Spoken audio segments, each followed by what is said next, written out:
Chapter 1651. The fifth year of the Great War began beneath a heavy shroud of exhaustion that seemed to hang over every fleet, every soldier, and every star that had borne witness to the carnage. Even the void itself, silent and infinite, seemed weary of the endless flashes of light and death that had scarred it for half a decade. Though Lord Zarian finally managed to keep his forces from fracturing after Hedric's merciless ambush on the deserters, that fragile unity came at a cost. The troops who returned to his side were loyal, yes, but their loyalty was born from fear and desperation, not faith. They were shadows of their former selves, carrying the ghosts of their fallen comrades in their eyes. Instead of pushing forward as Zarian had hoped, the Allied armies began constructing vast encampments on the worlds they had seized, cities of steel and rubble surrounded by shimmering shields. Their engineers dug deep trenches and anchored colossal planetary fortresses, as though they planned not to conquer the stars anymore, but to hide from them. Even the mightiest admirals avoided eye contact with Zarian, terrified that another reckless order might drag them into another slaughter. He could see Hedric's empire from afar lying just beyond reach, yet Zarian could not move. He could only wait. The irony was unbearable. Meanwhile, the situation on Hedric's side was hardly better.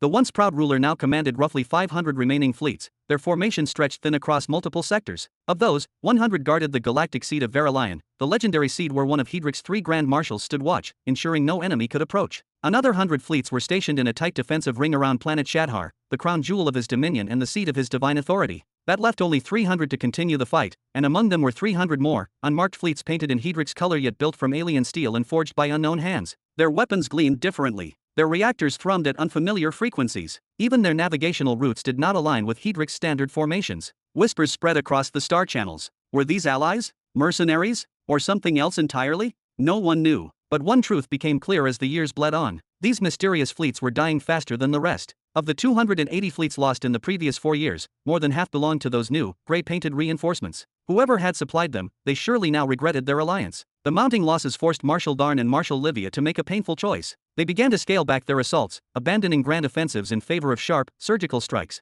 Even without direct protest from their allies, logic alone dictated restraint. Facing 2,000 coalition fleets with barely 320 of their own was no longer valor, it was madness wrapped in pride. Another half-year crawled by under that uneasy stalemate. The Allied forces, under Zarian's command, advanced cautiously, taking 50 more worlds and annihilating 12 beyond saving. In response, Marshals Darn and Livia unleashed a campaign of attrition, haunting the flanks of the Allied armada like wolves, striking isolated squadrons, and retreating seconds before reinforcements arrived. It was as though they could see the future, always one step ahead, always out of reach. And then, the balance shifted again. From the distant galaxy of the Behemoth of Curses, a new shadow entered the war. Marshal Galtan, servant of the dread behemoth Darvian, arrived bearing gifts of horror and hope, enchantments of protection, spells of valor, waves of healing, and entire storms of blood curses mixed with pure, burning soul force. His support was carried aboard a single colossal vessel, draped in the banners of his galaxy. That ship's arrival shook the cosmos. Every observer knew what it meant. Darvian, the behemoth of curses, one of the most feared cosmic sovereigns, had officially joined the war. Even though it was only one ship, its symbolic weight was immeasurable.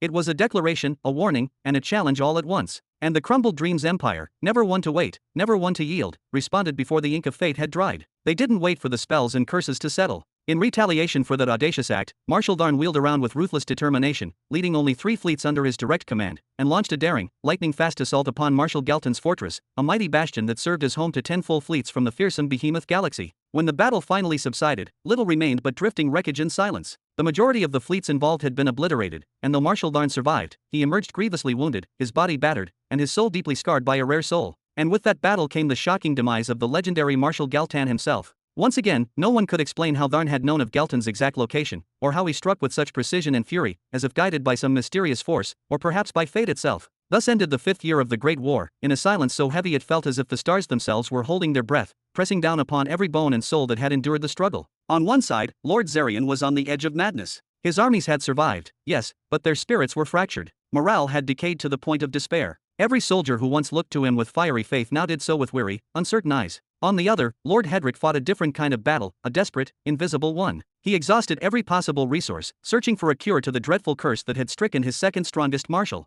After reviewing every report and fragmented message in the back of her mind, Helen exhaled a long, heavy sigh. First Brother's situation is worsening by the day, she murmured gravely. His army's overwhelming brute strength has merely delayed the inevitable. The disparity between his forces and Zarian's alliance is simply too vast. And now, with Darn out of the equation, the balance has tipped against him even further. She rested her chin gently upon her hand, eyes unfocused as she thought aloud. If I were him, I'd take to the field myself, lead the charge, enter every major battle personally. It would be reckless, yes, but it might buy him time, maybe even hope. That would be insanity, Serafina interjected sharply. This isn't a border conflict, it's a cosmic-scale war. Officially, only Lord Zarian has revealed himself among the monarch ranks. But if Lord Hedrick were to appear on the battlefield and get surrounded by 3 or 4 monarchs and guardians working together, that would be suicide. No one, absolutely no one, can predict the true scale or nature of the powers moving in this war. Helen nodded slowly, a few times in silent thought. You're right, she admitted softly. But even so, sooner or later Hedrick will have to ask us, his 4 siblings, to send reinforcements. It will wound his pride more than any blade could, yet I only hope he doesn't let that pride destroy him. That's not our burden, my lady, Serafina replied with a small shrug, waving one hand lazily. We don't have the strength to contribute even if we wanted to. If you were to leave personally, we'd lose the destruction pit planet the very next sunrise. Hey! Helen snapped, her voice sharp as she frowned deeply and pointed toward the shipyard beyond the window. We have 3 fully operational fleets right now. We can send them to reinforce Hedrick's forces. Hey, my lady, Serafina sing-songed, pretending she hadn't heard a single word. Why not just buy more fleets if you love them so much? It's been 9 whole months since our last mission with the Cradle Empire. There are new contracts piling up in our queue, and right now, that empire is actively striking against those allied with your elder brother's enemies. Wouldn't joining them count as direct support for your brother? And besides, she grinned slyly, you'd be paid quite handsomely for it. Helen pursed her lips, thinking for a moment. The pearls we still have, how long will they live for us? Maybe a month, give or take, if we don't make any large-scale purchases, Serafina replied promptly. Ha, Helen sighed, lifting her narrow shoulders in a small gesture of resignation. Then after a month, we'll take on another mission. Do we really have to wait that long? Serafina groaned, slapping her thigh in frustration. With more pearls, we could expand our empire so much faster. That's the limit I've set for myself, Helen said quietly, a faint smile forming on her lips. Let me keep at least a shred of dignity. But even as she spoke, the air around them seemed to chill. Her words carried a weight that lingered. Serafina, however, was oblivious to the shift. Then, can I go in your stead? She asked eagerly. They won't pay me even 10% of what they'd offer for your participation, but something's better than nothing. Do as you wish, Helen replied simply, turning her gaze away toward the distant horizon. Thank you, sir. Serafina exclaimed, impulsively hugging Helen's arm before dashing off. Moments later, she was gone, racing toward the shimmering gates of the void, laughter echoing faintly in her wake. As for Helen, she remained seated, unmoving. Her gaze lingered upon her newly forming harbor, her first megaproject in 10,000 years. Chapter 1652. After 10 years, the year 540 after the coronation, Robin sat in front of the same ancient cave as he always did, legs crossed and shoulders hunched, a massive, half-finished canvas looming silently before him. The soft light from the soul crystals embedded in the cavern walls bathed him in a dim, golden glow, yet it did nothing to ease the storm swirling behind his eyes. He absent-mindedly scratched his head with the end of his quill, while his other hand idly picked at the rough edges of his toenails, a habit that betrayed his irritation more than he cared to admit. His face was tight with thought, his expression a blend of frustration, exhaustion, and stubborn determination. Still no progress? Tisk, tisk, how truly disappointing. Arkalon's teasing voice echoed lazily from the side, laced with that familiar tone of mockery that a soul creature should not have. Robin turned sharply, irritation flickering like lightning in his eyes. There, leaning against a stack of canvases, Arkalon stood grinning broadly, his ethereal form shimmering faintly in the dim light. Are you mocking me again? What's stopping me from granting you a 10-unit soul force expansion right now and tossing you to the village children as a toy for the evening? Arkalon's grin only widened. What's the harm in teasing you a little? You remind me of my own sluggishness every single day, so consider it repayment. He then tilted his head toward the enormous painting before them, his tone growing more curious. Still, I must say, you're quite a peculiar owner. Beside him, the heap of completed paintings had grown enormous, easily double what it had been just a few months ago. The sheer contrast between their outputs made Robin's eye twitch. I'm only trying to pressure you, Robin muttered, tapping rhythmically on the surface of his canvas. You're just recreating something that already exists, something that's been achieved before. I, on the other hand, am being asked to accomplish the impossible. Impossible.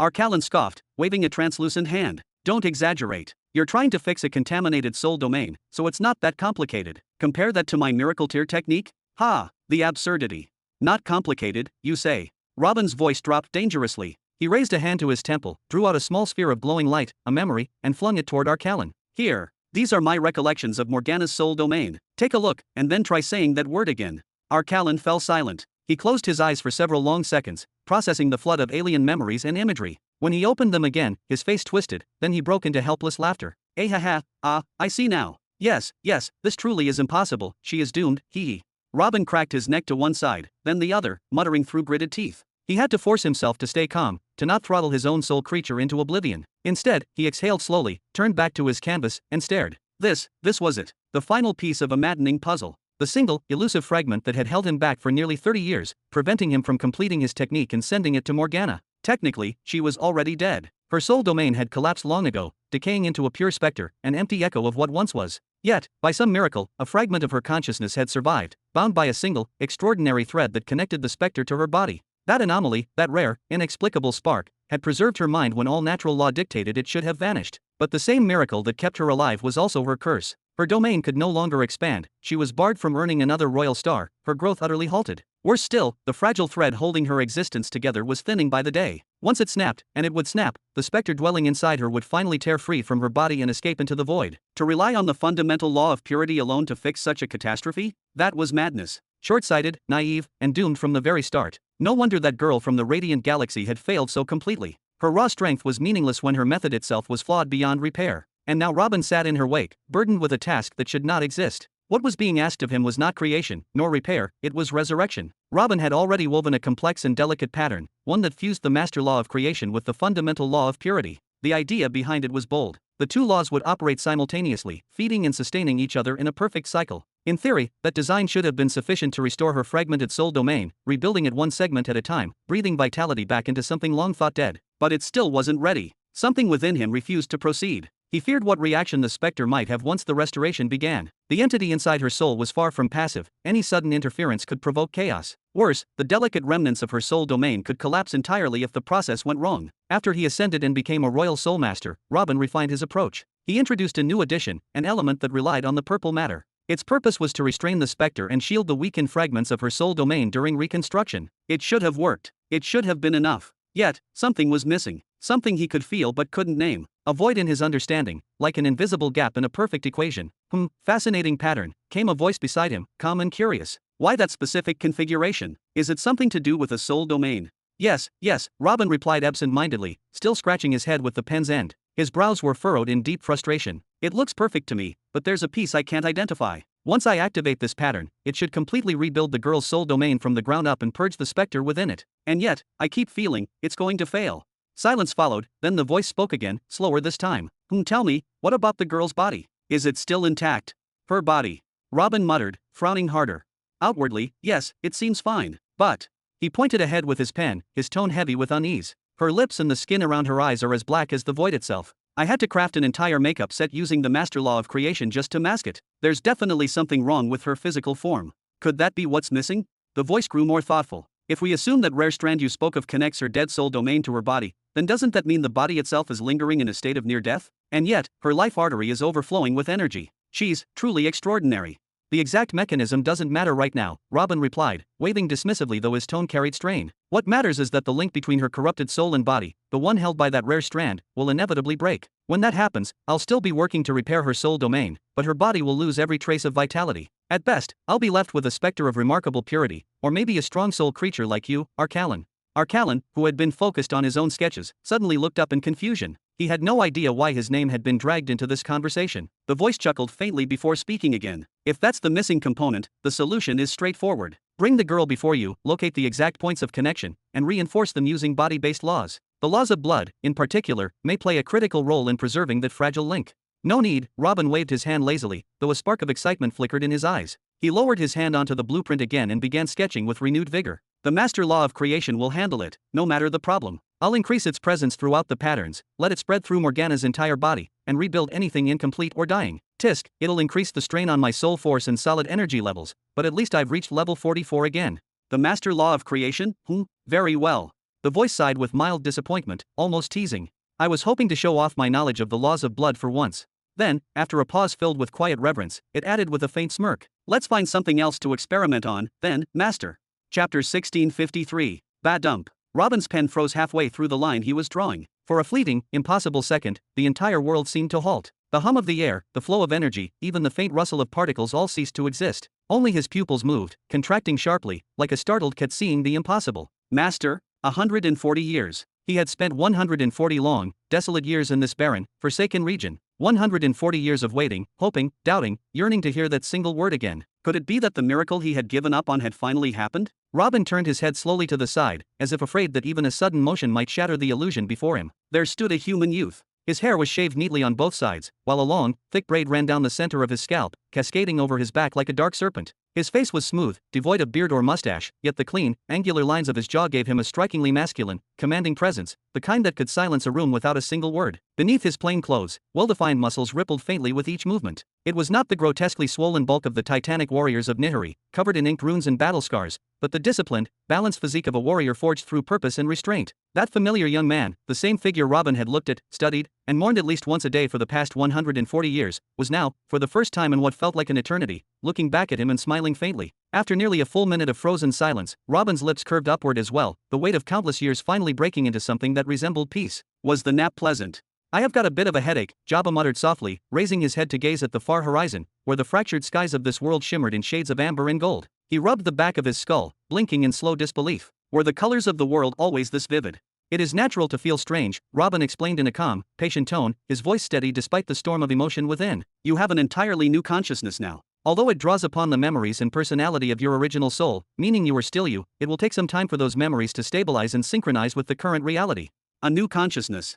Jabba stopped rubbing his head, his brows furrowing as if trying to comprehend the scale of what had been done to him. He took a deep breath, then exhaled slowly. To that extent, His mind wandered back to his final conscious moment. That day, his master had awakened him from the curse of eternal stillness. He remembered the collapse, the sudden, dreadful sensation of his body failing him while his master spoke words he could no longer hear. He looked down to see his energy-gathering system shattering, his life artery torn apart, his power scattering like dust in the wind. He had known death was certain, and the pounding migraine, the fading vision, he had accepted them as the natural toll of dying. But now, standing here, breathing again, he realized the truth was far crueler. His entire consciousness had been erased that day. Every spark, every thought, every trace of his being had been obliterated. To that extent, and a half, Robin chuckled lightly, tightening his grip on the pen before resuming his sketch with fluid precision. You have exhausted me these past years, Jabba. 140 years of trying to bring you back from absolute death. A simple thank you would not hurt right now.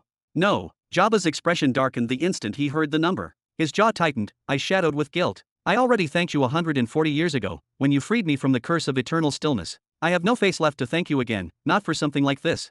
Crack. The pen snapped between Robin's fingers, splintering under the sudden force. That is a whole new level of ungratefulness.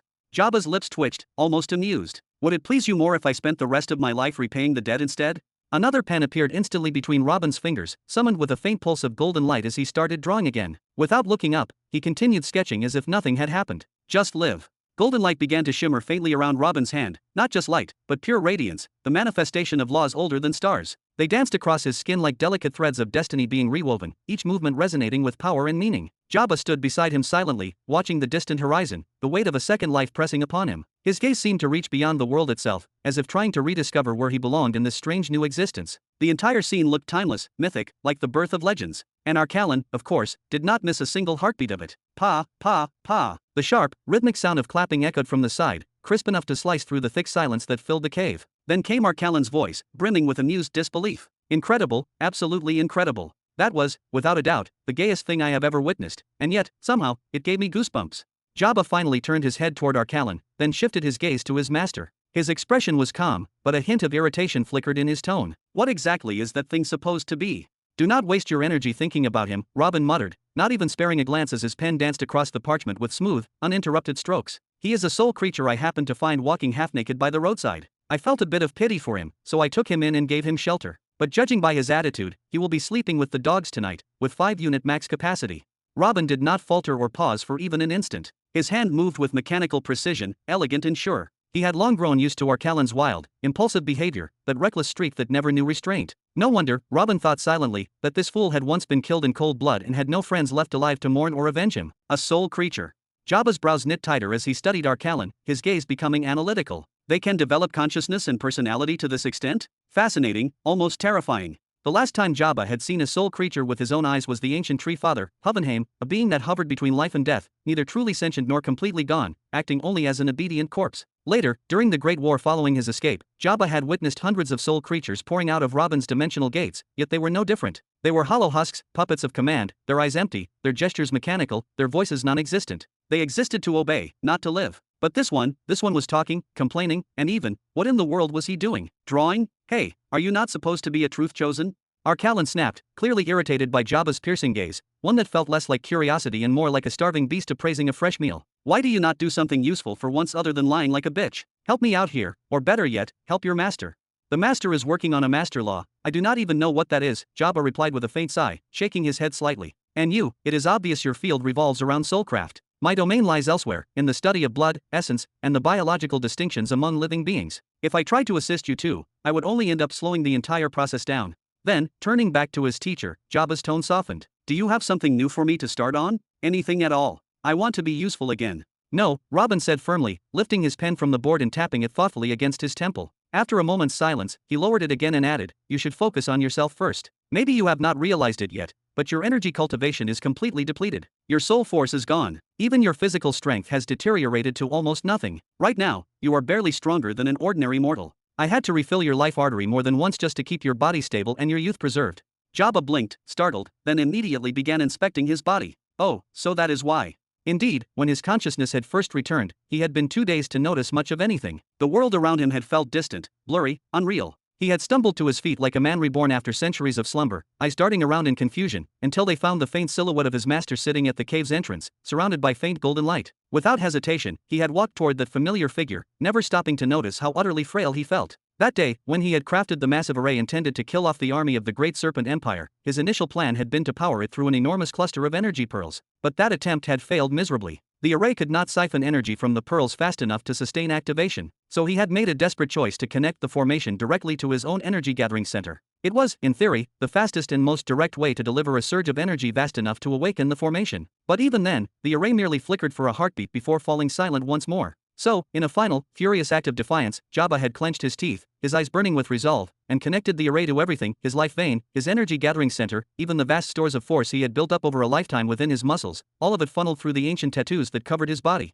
He had thought bitterly, if death is inevitable, then why keep anything behind? Let my body burn, as long as my purpose is fulfilled. And only then, only when everything he was had been sacrificed, did the array truly awaken. The air had trembled, the ground cracked, and his veins had shone like molten gold as the formation waited obediently for his final command. Even with all that power, with every last drop of strength he possessed, the array had not been able to engulf the entirety of the Great Serpent Empire's army. It had managed to strike only a few hundred soldiers, but apparently, even that was enough to change everything. Chapter 1654. Back to zero, huh? Jabba exhaled slowly, his shoulders sinking under the weight of realization. The words left his lips like a bitter truth he could no longer deny. It was the first time in his existence that he had ever felt this hollow, so weak, so dependent, so stripped of every ounce of power that had once defined him. No matter. He finally murmured, forcing determination back into his tone, I'll start retraining myself from scratch and try to catch up to you as soon as possible. Ehehe, give it 2 weeks, and he'll be the one trying to catch up to you, ehehe. Arkalon's mischievous laughter echoed across the mountain, the sound bouncing between the cavern walls like the cackle of a ghost who knew something no one else did. He shook his head several times, the grin on his face stretching unervingly wide. Are you mocking my determination? Jabba frowned, a flicker of confusion twisting his features. He was still unaccustomed to Arkalon's unpredictable behavior. The soul creature's laughter felt strange, too human, too alive. He turned sharply toward his teacher, seeking a reasonable answer. What's wrong with him exactly? He's not entirely wrong, so I'll let it slide. Even Robin allowed himself a rare smile, tinged with mild embarrassment. His voice carried a calm authority, yet there was a faint amusement beneath it. Just ignore him and start training. We don't want you catching a random cold after all this effort.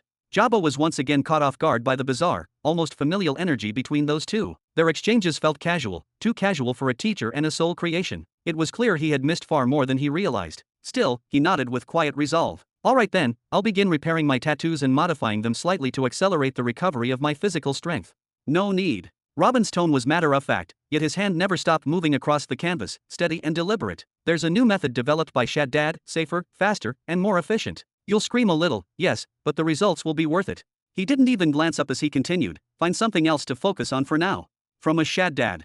Jabba blinked in surprise, caught between disbelief and curiosity. Then he waved a dismissive hand, a faint smirk tugging at his lips. Fine, doesn't matter. I suppose I'll see him soon anyway. He gave a few decisive nods. Alright, I'll start gathering soul force instead. The stronger my soul becomes, the more I can contribute to your research.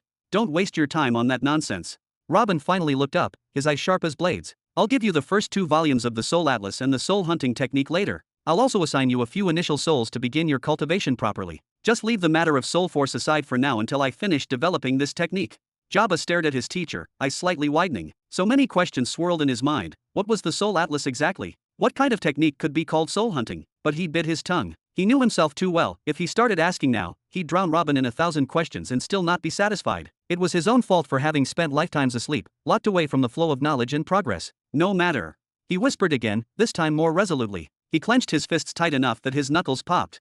I'll rebuild my foundations then, from the ground up. A small note before you start. Robin chuckled darkly, still focused on his drawing. You won't rebuild anything, you'll build from scratch, quite literally. He laughed under his breath. While I was repairing your energy convergence core, I may have accidentally erased everything inside it. And, by further mistake, I wiped out all the patterns within your soul domain as well. Right now, you're like a newborn child who has never trained before. So prepare yourself for your very first foundation again, and don't rely on any shortcuts from your past life's training. Wah! Jabba's entire body jolted as if struck by lightning. Is that even possible? Apparently, it is. Robin shrugged nonchalantly, his tone a mixture of pride and regret as his hand continued its delicate strokes across the board. Wasn't planned, but it happened. Without looking up, he continued, you'll have to cultivate gravity again, as if you've never experienced it before. It'll frustrate you a little, but once your body adapts, everything else will follow naturally. For several minutes, silence filled the cave. Only the faint scratching of Robin's pen could be heard. Jabba examined himself repeatedly, running his awareness through every fiber of his being, every vein and vessel, every pulse of spiritual emptiness within. Eventually, he muttered under his breath, but doesn't that mean I can cultivate in anything I want now? Robin froze. The pen stopped mid-air, his gaze fixed on the half-finished design before him. Then, slowly, he raised his hand from the board. His expression shifted ever so slightly, as though he'd just heard the exact sentence he had been dreading. About that. This was exactly what he had feared. He had read again and again, and heard from countless mouths over the centuries, that those who happened upon the eye of truth while chasing after side pursuits, like Elder Zillan, who sought the ultimate balance between all forces, the first Nihari chosen, who immersed himself in the mysteries of anatomy, Shaddad, who delved deep into the boundless potential of the physical body, or even Jabba, who once pursued the blood's hidden miracles, were, by fate itself, never meant to become great truth. Chosen. No matter how brilliant they were, when such people built their foundations upon the law of truth, they would at best receive a single pattern, perhaps two if luck was generous, and only the most gifted among them would grasp three. That much would be enough to climb to the third degree, but beyond that, the path was eternally sealed. No training, no perseverance, no divine insight could break that ceiling. It wasn't an obstacle of will, it was a law written into existence itself. The highest degrees of truth were reserved only for those who pursued the truth for the sake of truth itself, not for those who treated it as a tool, a stepping stone, or a convenient supplement to their own ambitions. Only the pure-hearted seekers, the ones who stared into the void for the sake of understanding the void, could walk that infinite road. The five ancient great truth chosen, whose names echoed through every era, were all such beings, and in this age, Robin shall be the sixth. He wanted his disciple to rise to that same level, to become a truth chosen himself, but the thought of Jabba ending up like Shaddad, powerful, wise, yet forever stuck at the third stage at best, made a faint heaviness grow inside him. Now, the question was, how could he possibly explain this to him without sounding like a jealous master, one trying to clip his students' wings before they could spread? The coming year is going to be quite interesting. Jabba murmured, his lips curving into a bright grin as he rubbed his chin thoughtfully. There are so many possibilities, endless ones, really. Robin turned toward him swiftly, curiosity flickering in his gaze. What possibilities? Maybe I could try merging gravity with truth. Jabba's voice rose slightly, carried by the excitement of an idea that sounded wild even to him. It always seemed impossible before, the two forces reject each other naturally, but now that I'm starting from zero, maybe I can actually make it work. Forget it, Robin interrupted with a lazy wave of his hand, his tone calm but final. Master laws don't merge with anything else. They are at the top of existence. Oh, then I'll just build my foundation around the law of truth alone, Jabba said, his grin dimming a little but not vanishing. It's not particularly powerful in combat, but I can live with that. He nodded to himself a few times, trying to convince his own heart. He had once wielded the immense, crushing force of gravity itself, switching now to a law that focused purely on understanding rather than destruction was a hard pill to swallow. Yet if it meant standing beside his teacher again, he would accept the trade-off. I wouldn't advise that, Robin muttered after a pause, narrowing his eyes slightly. He was just about to explain his reasoning. No worries. Maybe I'll find a blood law that suits me instead, Jabba interjected, nodding again with renewed enthusiasm. I still have my eye of truth, I can feel it. I'll manage with just a first-stage understanding and carve out a path close to what fascinates me. He began stroking his chin again, smiling to himself as he spoke more freely, or perhaps, I could mix something from blood with gravity. I've worked with it for so long, it feels almost like second nature to me now. Robin blinked at him for a moment, somewhat surprised that Jabba hadn't even asked why he discouraged the law of truth in the first place. Then he simply chuckled, shaking his head slightly before returning to his sketch, his hand now moving faster than before. Try whatever you wish, Robin said at last, his voice low but composed. Just don't start constructing your first foundation before consulting me. Of course, Jabba said quickly, nodding several times. His gaze, however, remained distant, lost in the horizon of his own imagination. I'll probably need a long time to decide which law to pursue, and even longer to create the perfect cultivation technique for it, not to mention rebuilding my foundations from scratch. Take your time, Robin said gently, tilting his head as he shifted to a new section of the grand pattern before him. You have 460 years to complete it. Why 460 years specifically? Jabba narrowed his eyes suspiciously, his tone half playful, half serious. What are you planning? Heh, you could say something's brewing, Robin replied, the corner of his mouth curling upward as a faint gleam lit up his eyes. He traced a perfect half-circle with an elegant stroke, then began filling its interior with intricate symbols at breathtaking speed. Then, without warning, he raised his pen, clapped his hands together sharply, bah, and declared with a grin that carried both pride and mystery. Alright, it's finished. Chapter 1655. Planet Jura, Grand Streets of the Imperial Capital. Boo boo woo woo. The blaring of golden trumpets filled the air, echoing through the long avenue like a river of sound. Their gleaming metallic bodies reflected the soft light of the suns above, while long crimson ribbons hung from their ends, fluttering gently until they brushed against the ground like tons of fire. Dozens of trumpeters lined both sides of the street, each dressed in rich red uniforms adorned with oversized golden buttons and topped with neat little hats. Their cheeks were swollen and red from constant blowing, sweat dripping down their temples, their arms trembling under the strain of holding the long instruments upright for so long, but none dared stop. The imperial parade demanded perfection, even from those on the verge of collapse. And then, from the very heart of the road, a colossal grey bull advanced. Its hooves struck the ground with the rhythm of thunder. It had 3 legs, thick as towers, and a single glowing eye that burned like molten silver. Atop its massive head sat a small crimson cap, oddly elegant for such a monstrous creature. Its size was not absurdly enormous, comparable to the towers flanking the road, but its presence was suffocating, its aura rolling outward like waves of invisible pressure that made even seasoned warriors feel their knees weaken. There was no mistaking it. This was no ordinary beast. It was a beast king, one whose mere breath carried the weight of ancient power.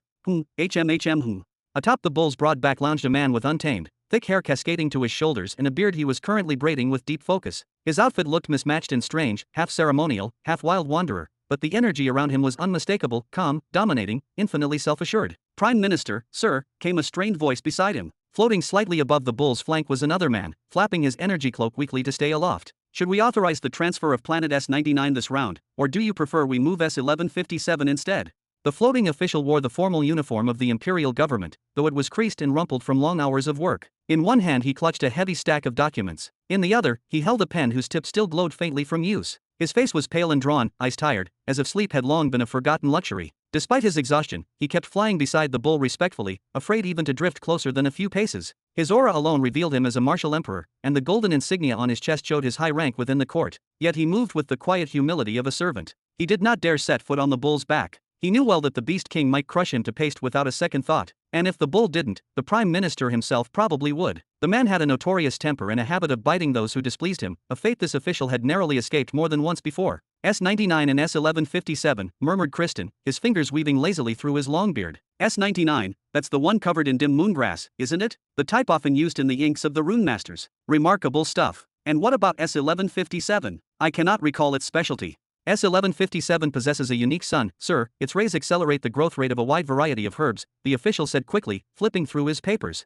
"Though dim moongrass cannot grow there, it can nurture at least 3 potent alternatives. For that reason, the Research Council recommends prioritizing S1157's relocation over S99 this cycle." In the Empire's grand system, the distribution of planets was never random. The 4th-grade planetary displacement artifact that powered the Empire's galactic expansions could transport just over 1,100 planets, assuming not a single transfer window was missed. Yet the true beginning Empire had already gathered 1,250 S-class worlds beneath its dominion, planets that pulsed with rare resources, strange atmospheres, and extraordinary biological life. That left the Prime Minister with an ever-growing web of possibilities, each more tempting than the last. With every passing year, his choices multiplied. He always favored the larger, richer worlds, those bursting with value, while smaller ones like S99 were postponed time and again. Still, whenever a new, promising candidate like S1157 appeared on the registry, the lists were rewritten, priorities rebalanced, and endless debates ignited in the Imperial Senate. Thus began another comparison, another decision between 2 glittering worlds, each carrying the weight of empires and destinies untold. "A unique sun, you say?"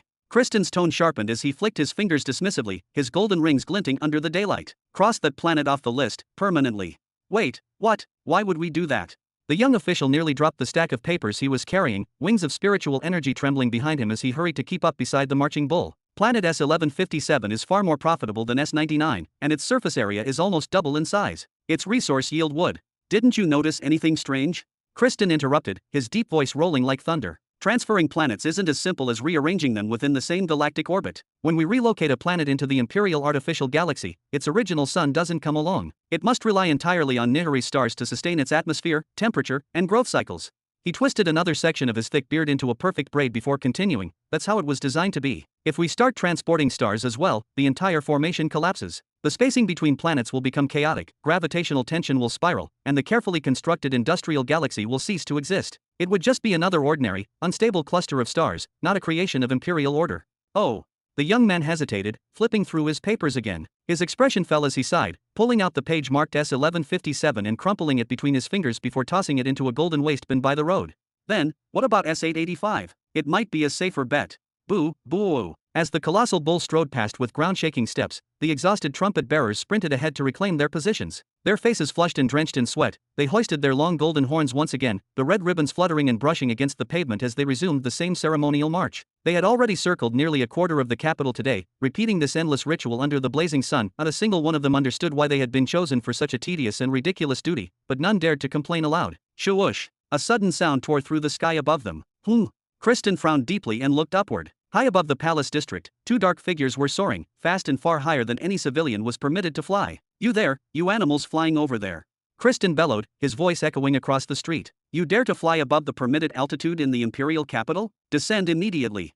He struck the bull's back twice, signaling it to prepare for attack. The creature snorted a thick stream of vapor from its nostrils, three hooves grinding against the marble road in anticipation. Whoosh! The two figures halted midair, then began descending swiftly toward him. Humph! Just as I expected, Kristen muttered with smug pride, crossing his arms as his crimson cloak billowed behind him. But as the pair grew closer, his self-satisfied grin slowly began to crumble. His confidence melted into disbelief. What is this? Whoosh! The two shadows landed directly before him, and in that instant, the color drained from Kristen's face as though he had seen a ghost. He stumbled back several steps, eyes wide. Uncle! Ah, my dear nephew, Robin greeted him with a calm smile, voice rich and commanding. I was just on my way to find you. He glanced lazily toward the three-legged bull, his tone turning mildly irritated. Hey, make sure that thing doesn't relieve itself in my capital. Don't worry, I've assigned an entire team to clean up behind it, Kristen replied stiffly, regaining a bit of his composure. His eyes shifted toward the young man standing just behind Robin, a tall figure with long, braided hair and a faint aura of soul energy swirling around him. And who might that be?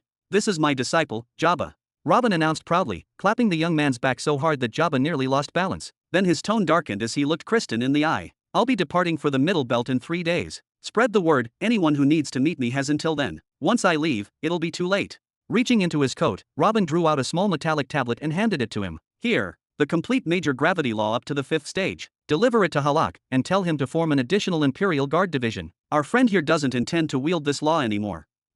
Kristen blinked, then froze as Robin turned slightly to his left. Oh, Alfred Marley. Robin called out, voice rising with amusement. You're still in government service? You look healthier now. Keep it up, your effort shows. Whoosh! Without waiting for an answer, Robin shot skyward in a flash of white gold energy, vanishing toward the Imperial Palace. It was an honor meeting you both, Jabba said politely, nodding before being swallowed by a sphere of glowing soul force. In the blink of an eye, he too was gone. Jabba has returned. Kristen whispered in disbelief, still staring at the fading trail of light across the sky. His Majesty remembered me, the exhausted official gasped, jaw hanging open. Chapter 1656. Young Sector 101, deep beneath one of Verilion's mountains. Sakar sat motionless upon his knees, his posture straight and regal, his hands resting perfectly on his thighs. His breathing was so faint, so utterly restrained, that even the most sensitive ear would hear nothing at all. Yet despite the silence, he was by no means asleep. There was an energy, an unseen force, stirring around him, growing heavier with every passing second. Something was happening, something entirely beyond the realm of ordinary comprehension. Doom, a deep, thunderous pulse rippled through the air. The space surrounding Sakar convulsed. It was not mere vibration, not the trembling of air or stone, no, this was far more profound. If a human had been present in that subterranean cavern, they would have witnessed space itself moving like storm-tossed seas, vast invisible waves rising and falling violently within a radius of 3 full meters around Sakar's still body. The sight alone would have been enough to drain the color from any mortal's face. Here sat Sakar, perfectly calm, perfectly composed, and yet performing something so dreadfully unnatural that the 4th-stage spatial fabric of Verilion itself shivered in terror, as if begging to escape from around him. Bam bam bam. KRRR. The violent roar of explosions suddenly crashed from above, shaking the entire mountain. Fiery impacts struck the upper layers of rock, sending tremors deep into the earth. The stone chamber around Sakar quaked furiously, a cascade of dust raining from the ceiling. But the moment those tiny grains touched the air near him, they vanished, torn apart into nothingness, disintegrated by the unstable spatial distortions surrounding him. Though nothing had physically reached him, Sakar slowly lifted his head. His expression was cold and severe. The trembling waves of distorted space eased, curling inward and fading until the cavern was calm once more. It was clear he was mildly angered by the interruption. With deliberate motion, he rose to his feet and stepped toward the tunnel. What is happening above? His deep voice boomed like thunder through the stone corridors. Why are the explosions growing louder? Did I not order absolute silence? My king. Several demons rushed forward from the connecting passageways, dropping to one knee before him, trembling with fear. Your Majesty, there is bombardment coming from orbit. We cannot repel it, it grows stronger with each strike. The upper portion of the mountain has been obliterated, and with it, many of our young cubs have perished. Bombardment from space. Sakar repeated, his tone low and venomous, his brow furrowing. Whoosh! Another demon sprinted down the corridor and fell to his knees before Sakar, his voice breathless and strained. Your Majesty, the Marshal of the Shattering Meteor's Empire requests your immediate presence. The situation outside has grown critical, the defenses are collapsing. Sakar turned toward the new arrival, his expression darkening in confusion. Since the end of the great conflict that had ignited within Middle Sector 101, things had long remained calm beneath his rule. With the emergence of new demon kings, the hierarchy had stabilized, and dominance over their territories had become almost effortless. Never, in more than 100 years, had he been summoned with such urgency. Even so, he gave a curt nod. Lead the way. His voice was quiet but heavy with restrained power. The air itself seemed to tremble as he followed the demon deeper through the winding tunnels. They advanced for several minutes, the ground rumbling faintly overhead as distant detonations continued to thunder. Yet, before they could reach the surface, Sakar suddenly froze mid-step. Ah, mmmmm. A blood-curdling scream echoed through the vast network of stone corridors. It was a shriek of torment, raw, primal agony. The sound belonged unmistakably to a female demon, and it carried the unmistakable tone of someone being devoured alive. What is happening there?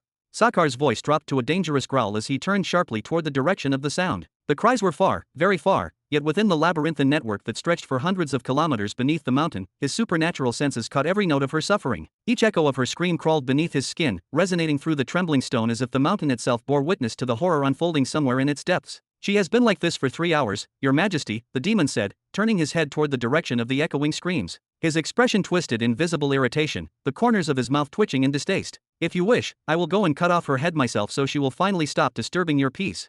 She has been screaming for 3 hours like that. Sakar turned sharply, his dark gaze locking on the demon. Why? They say she is giving birth, the demon replied with a dismissive snort, spitting to the side in disgust. A weak, useless female, her death would be a mercy. If it were not for the other females defending her, she would already be dead by now. A trace of genuine surprise flashed across Sakar's features. The childbirth of demons was, in general, not a matter of pain or weakness. Their birthing rites were not too different from those of humans, but much simpler and far less dramatic. A female demon was built to give birth several times a year. Her body was designed by nature itself to endure the process with ease. It was not unusual for a demon mother to wake up after a brief rest only to find her newborn cub already nestled beside her. But this was something else entirely. In all the centuries of his long existence, Sakar had never heard of a female demon screaming like that, nor for such a prolonged time, over something as natural as childbirth. The very idea felt absurd. No wonder some of the lesser demons had grown restless and wanted to silence her permanently, such weakness was alien to their kind. Sakar turned his head one final time in that direction, his expression unreadable. Then he reached out, placing a heavy hand upon the shoulder of the demon leading the way. Go and guard her until she delivers. If she requires anything, no matter what it is, assist her. Do you understand me? Yes, Your Majesty, the demon muttered uncertainly, bowing his head before rushing off down the dimly lit tunnel toward the screaming female. He did not truly understand the command, nor did he agree with it. In his mind, it would have been far more efficient to end her misery with a single strike, cut the cub out of her belly, and finish them both, thus sparing their kind from this disgrace. Weakness, after all, was a disease among demons, and culling it was mercy. Still, there was no room for questions. Orders from the king were to be obeyed without hesitation. Only after that demon's figure vanished between the winding tunnels did Sakar resume his slow, steady advance toward the main entrance of the vast underground city. Yet when he reached the final passage, what greeted his eyes made his breath still for an instant. The tunnel that should have opened halfway through the mountain, designed with precision to appear like a natural cave while in truth drilling deep into the mountain's heart for hundreds of meters, was gone. The disguise, the layers of stone and ash that had protected their lair, were erased from existence. Sakar stepped forward and stared in disbelief. The grand entrance that once descended into the earth was now level with the scorched ground. Everything, stone, soil, air, had turned black and evaporated. The earth itself was warped, a grotesque blend of molten rock and hardened glass, still shimmering with searing heat. The mountain that once stood as their fortress, their shield, was gone, obliterated, consumed entirely. If their enemies had guessed correctly, and they truly had built their nest in the mountain's heart as everyone believed, none of them would be standing now. Every last demon in the colony would have been vaporized by that cataclysmic strike. What is happening here? Sakar roared, his voice echoing across the flattened wasteland. Xarias, where are you? Bang! A deafening impact shook the ground as a figure dropped from above, an imposing demon clad in crimson armor, his arrival cracking the molten earth beneath him. Marshal, the demon said, lowering to one knee, his tone respectful yet tense. Your Majesty, you should not have come out. The situation is under control. This is what you call under control. Sakar's voice thundered, echoing like an avalanche. He spread his long, muscular arms, gesturing at the endless destruction surrounding them. Your only duty was to defend this mountain, to stand ready for bombardment or direct invasion. And yet this is what I find? Tell me, how could you allow this to happen? Xarias' jaw tightened beneath his helm. He straightened slightly, replying quickly, desperate to clear himself of blame. They were not ordinary attacks, my king. They were 3 precision shots, fired from the artillery of motherships orbiting above. I managed to intercept 2, but the third came too fast. I could not stop it in time. I require additional support here to hold the line. 3 motherships fired from orbit simultaneously, and all of them managed to get into the planet. Sakar's tone was laced with disbelief. What are Lord Hedric's followers doing above, then? Sleeping while our skies burn?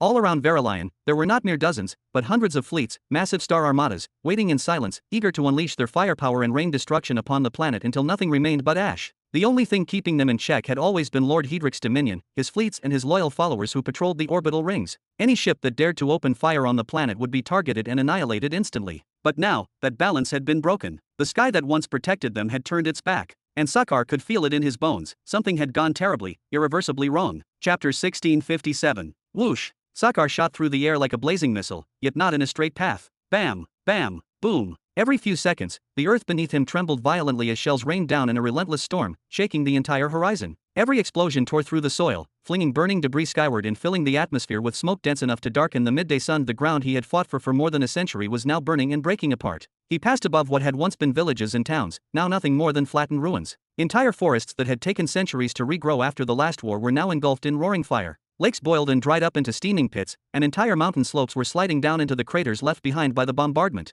The air was thick with the smell of burning metal and flesh, and yet, even with all this destruction, there was nothing any of them could do. No wall could repel the rain of destruction descending from the heavens. No shield was strong enough. The skies themselves had turned into the enemy. Furious, Sakar gathered his strength and surged forward, accelerating until he broke the sound barrier several times in succession. He aimed straight for the new command post of the Shattering Meteors Empire's army leaders. His descent ended in a thunderous impact that cracked the ground beneath him. He rose through the smoke, his voice shaking the earth. What exactly is happening here? Marshal Sakar, you have finally arrived. The situation is catastrophic.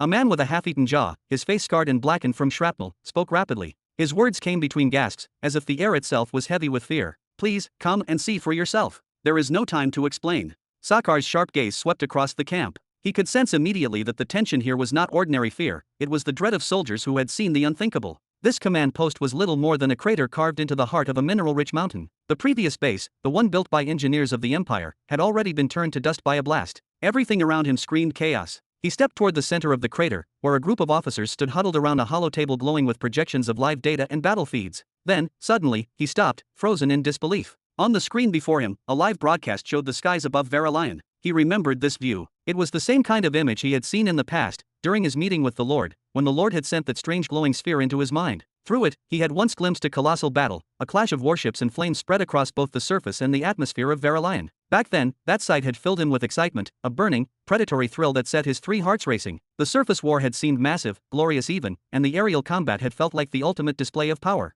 But what he was seeing now, this dwarfed everything. The war he had witnessed 140 years ago was nothing but a warm-up. The number of enemy warships orbiting Verilion had multiplied tenfold, no, 20-fold. Fleets of the Shattering Meteors Empire and the Crumbled Dreams Empire were falling one after another, burning like stars that had lost their light. Entire armadas were being erased within minutes. At this rate, they would soon be completely surrounded, their remaining formations wiped out. And once that happened, the rest of Verilion's skies would be left wide open, free for the enemy fleets to unleash their hellish bombardment without resistance. What caused all this? Sakar roared, turning away from the chaotic feeds. It is the war in the middle sector, Marshal, the one against Lord Hedric, one of the officers said, his trembling fingers gripping the edge of the table. That war has finally reached us. He swallowed hard and continued, up there, Lord Zarian's advance, along with the allied fleets, has slowed dramatically. The Crumbled Dreams Empire's armies have been executing flawless tactical maneuvers, using precise orbital strikes to pin down every forward move. On top of that, the 100 planetary defense fleets of Shazar have joined the fight. It has become roughly 2,000 enemy fleets against barely 400 of ours. That is 5 to 1, an impossible ratio. 5 to 1, Sakar muttered, his voice low but heavy enough to silence everyone. The officer nodded grimly. That is bad for any commander, but for Lord Zarian, who had planned for a 12 to 1 advantage, it is catastrophic. Every assumption, every prediction he made, all of it has collapsed. The enemy has somehow gained a frightening amount of intelligence, and their coordination is unnatural. It is as if something, or someone, is seeing everything from above and guiding them. Another officer leaned forward, voice grim. The war has been raging for 15 years now. In the last 10 alone, Lord Zarian has captured around 600 planets and destroyed 180 more. But the cost, he gestured at the flickering display, over 200 of his fleets lost, compared to only 15 on our side. And some of them are trying to flee. Indeed, anyone who did not come from Middle Sector 100 has been granted permission to retreat. That decision alone caused Lord Zarian to lose even more of his followers, and in his fury, he descended upon them himself. The coalition he once ruled with political mastery is now being held together by sheer, terrifying personal might. Sakar finally pieced together the meaning behind all that exposition. His voice came low but sharp, so, because he cannot advance at the pace he demands, he decided to redirect his wrath toward us. Exactly. One of the generals nodded grimly. At the beginning, we were encircled by 100 fleets belonging to Lord Hedrick and another 20 from the crumbled meteor's empire. Normally, that kind of power would be enough to crush any invading force before it could even reach orbit. For centuries, despite the endless conflict, we never lost even a quarter of that strength. Even when waves of enemies numbering 200 fleets came down upon us, our men above, under your command, Marshal, held the skies, no matter the odds. But this time, everything has changed. Another general, covered in soot and fatigue, slammed his clawed hand against the metal table. Our men above have been barely hanging on through constant bombardment. And then, without warning, Lord Zarian decided to send more than 200 fleets as reinforcements to the young sector. Damn it all, another officer barked. Hundreds of ships are now swarming right above the territories we control, raining destruction upon us without pause. And as if that was not enough, the Allied armies on the surface have encircled us completely. They are not advancing, not retreating, just waiting for us to be obliterated under the relentless fire raining from the heavens. Sakar's face twisted in disbelief, his crimson veins glowing faintly beneath his skin. That number, 200 motherships, 2,000 support carriers, and 100,000 war battleships. A sky filled with pure death. No wonder the air itself seemed to tremble and burn with chaos. No wonder the land beneath them had turned to ash and molten glass. It is obvious what Lord Zarian is doing, one general growled, his fangs bared, voice vibrating with restrained fury. He is taking advantage of Lord Hedrick's entrapment in the middle sector to annihilate us here. If Verilion falls, the entire war will tilt in his favor. Even if he never sets foot on planet Shazar, his victory will already be sealed in the minds of every empire watching. Or, another added bitterly, slamming his fist down, he is attempting to force Lord Hedrick to send massive reinforcements to defend Verilion, diverting his strength and relieving the pressure on his own fleets. It is a masterstroke. He wins either way.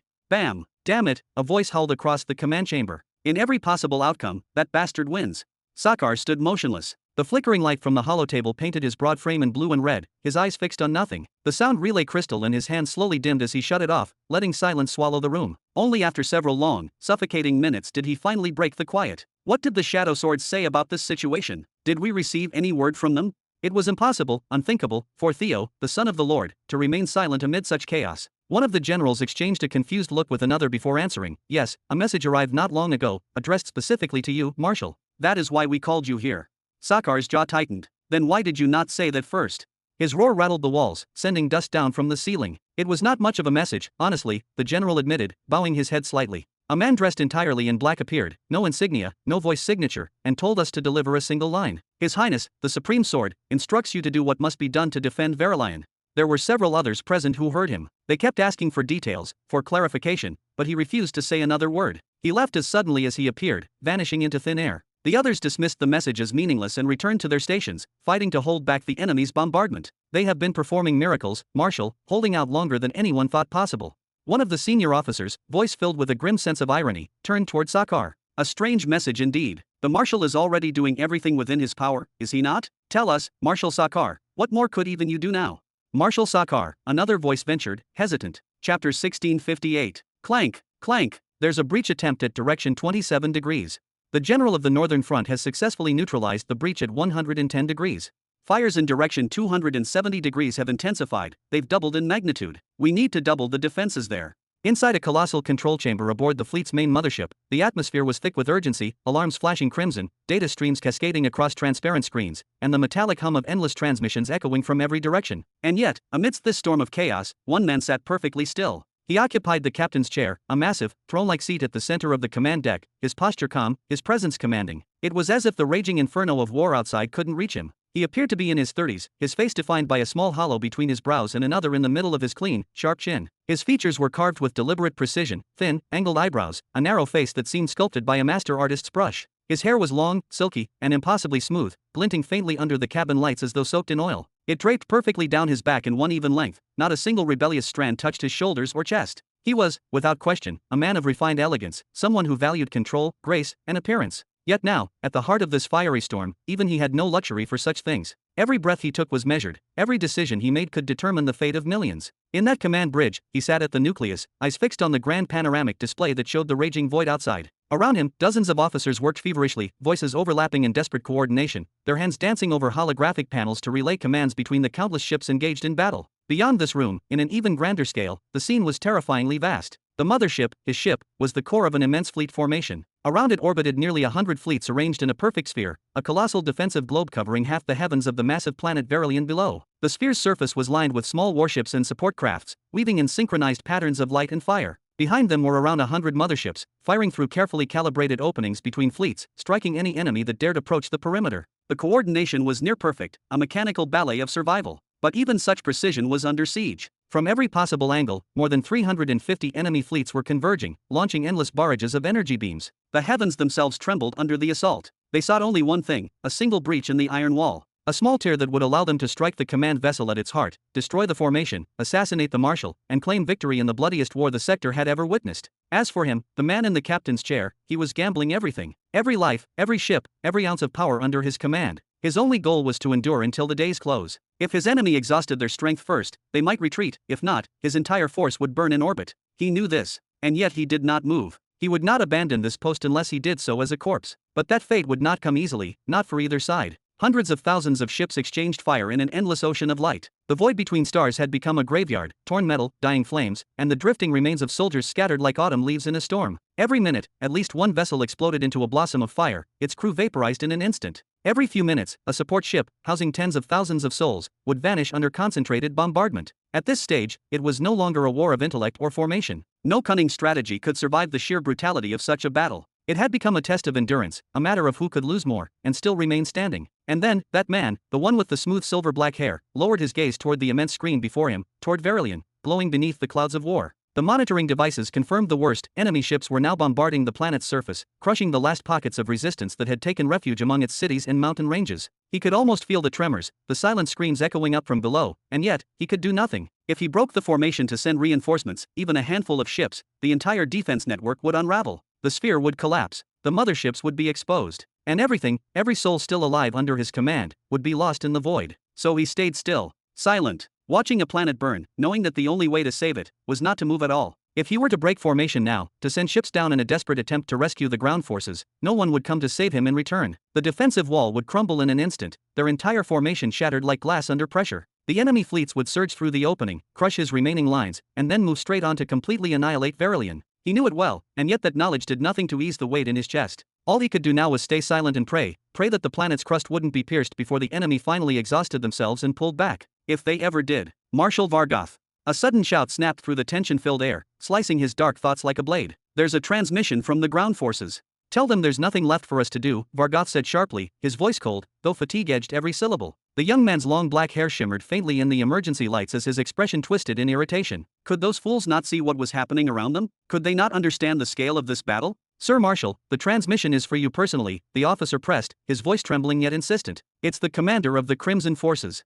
Vargotha's brows drew together for a moment, a flicker of surprise piercing his calm. Then, after a short pause, he gave a single nod. Put him on the main screen. Click. A heavy crackle filled the room before the holographic screen came alive, projecting an image before the marshal and every officer on the bridge. The figure that appeared was striking, a warrior encased in full crimson armor, faceless behind a smooth mask adorned with two great, curved horns rising from his helm. His presence carried a silent power, a gravitational authority that pressed against the hearts of those watching. Even through the transmission, they could feel it, that strange, unwavering confidence that only a man forged in endless wars could emanate. Then, the armored figure finally spoke. His voice was deep and resonant, yet calm, the kind that demanded attention. Marshal Vargoth, greetings.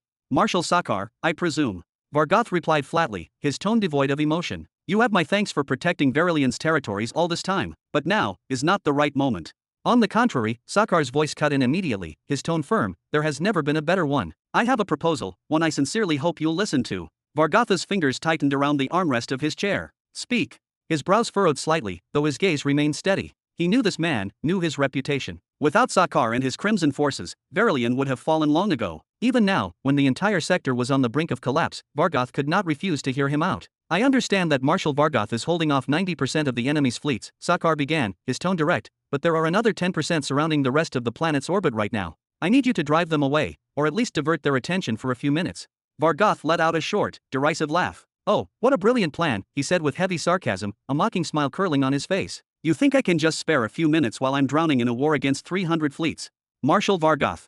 Sakar raised his voice slightly, his tone hardening, cutting through the noise of the bridge. We have received new orders, and reinforcements are already on their way to your position. Please, do as I say if you want this day to end with even a fraction of your army still alive. What orders? And what kind of reinforcements?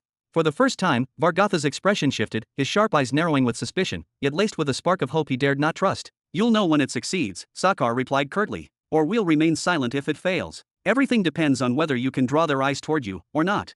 He paused, then continued in a lower, deliberate tone. I was told that you are the second man in the crumbled dreams empire, the one who commands everything under Lord Hedrick. A strategist of the highest order, standing at the peak of the Nexus state, a warrior prepared to ascend as a guardian. If that's true, then I believe someone like you can give me just a few minutes. A few minutes. Vargoth repeated quietly, his frown deepening. Reinforcements, in this situation? Impossible. Lord Hedrick would never dispatch aid, not now, not under these conditions. There was no one strong enough, no force capable of cutting through that storm of fire surrounding them. And yet, something within him, an old soldier's instinct perhaps, whispered that he should not dismiss Sakar's words so easily. The silence on the bridge was heavy, even the hum of the engines seemed to quiet as both men stared at each other through the flickering screen. Then, Sakar gave a firm nod, his confidence unshaken, his voice steady and absolute. A few minutes, Marshal. That's all I need. Chapter 1659. ZZZZT. The colossal gate of the main battleship, positioned at the very heart of the defensive formation, slowly began to open. A wave of blinding white light burst outward, followed by the emergence of 9 figures, each stepping out with an aura that rippled through the very air. 3 of them, in particular, possessed a distinct, awe-inspiring energy that separated them from the rest, yet it was the one standing in the middle who drew all attention, the towering and composed presence of Marshal Fargus himself. ZZZZT, ZZZZT. Moments later, the other motherships stationed across the formation followed suit, opening their heavy metallic gates one by one. From within emerged generals, commanders, and every captain who had reached a recognized threshold of power. They all advanced with measured pace, their movements synchronized by silent discipline, until they assembled behind Marshal Fargus. Their arrangement was not perfectly tight, it was scattered, even casual, yet the pressure they emitted was suffocating, like a storm sealed behind glass. Anyone who dared to look upon that handful of men and women, each radiating silent dominance, would instantly realize that facing them in battle was pure madness. At the forefront stood 6 individuals, 6 Nexus states, including Marshal Fargus himself. Behind them gathered 35 world cataclysms, each one a being capable of rewriting the landscape of war with a single strike. Their mere arrival, their simple appearance without even the hint of a move, reshaped the entire battlefield. The atmosphere turned heavy and electric, the stars around them seemed to dim under their combined presence. Countless enemy ships faltered and began retreating to what their captains hoped was a safe distance. Even the aggressive attempts to breach the defensive formation abruptly came to a halt, as if every opposing commander suddenly remembered the meaning of fear. To face a world cataclysm head-on with a simple warship was nothing short of suicide. Perhaps a few of the larger motherships could manage to injure one, but 35? And in the presence of 6 Nexus states? That kind of force could crush fleets, planets, and perhaps even hope itself. ZZZZT, ZZZZT. Several of the allied motherships responded in kind. Their own gates opened one after another in a grand, thunderous sequence, releasing more figures, dozens, each surrounded by an energy that tore through the void like a silent storm. One by one, they gathered, forming an organized tide of power behind a single colossal being. Haha, Fargus. You have finally decided to show that smug face of yours.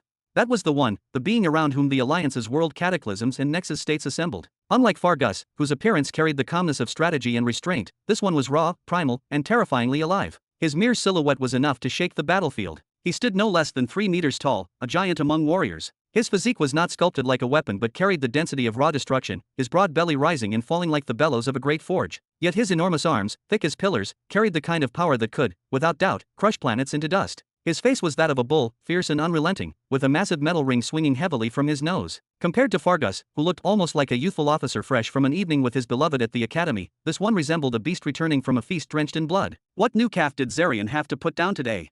Fargus's voice was cold and taunting as his eyes met his opponent's. He seemed entirely unbothered by the growing number of powerhouses gathering behind the bull-faced warrior. And what gives you the confidence to stand before me as if you are my equal? Have you already forgotten what happened to the last fool who tried? Even as you stand before death itself, you brag about your past victories, the bull-faced marshal growled, a deep vibration rumbling through the air with each word. No matter at all, Fargus, for tonight. His grin widened, revealing thick teeth gleaming like ivory. You shall sleep inside my belly. Moo! The void shook with that thunderous roar. At the final word, the marshal of the allied forces began to transform, his body expanding outward in waves of dark energy. No matter how advantageous his position seemed, not even he dared to underestimate Marshal Fargus, nor the overwhelming might of the secondary law of shattering that flowed through him like a divine curse. In the blink of an eye, his form completed the metamorphosis. He became a colossal bull, coated in a deep, earthen brown hide that radiated brutal strength. 3 massive eyes opened along his face, glowing with chaotic energy, and from his skull rose 3 horns, curved and layered with cosmic markings. Around his enormous body wrapped swirling bands of primordial chaos, glowing like molten ribbons of power that burned through the atmosphere.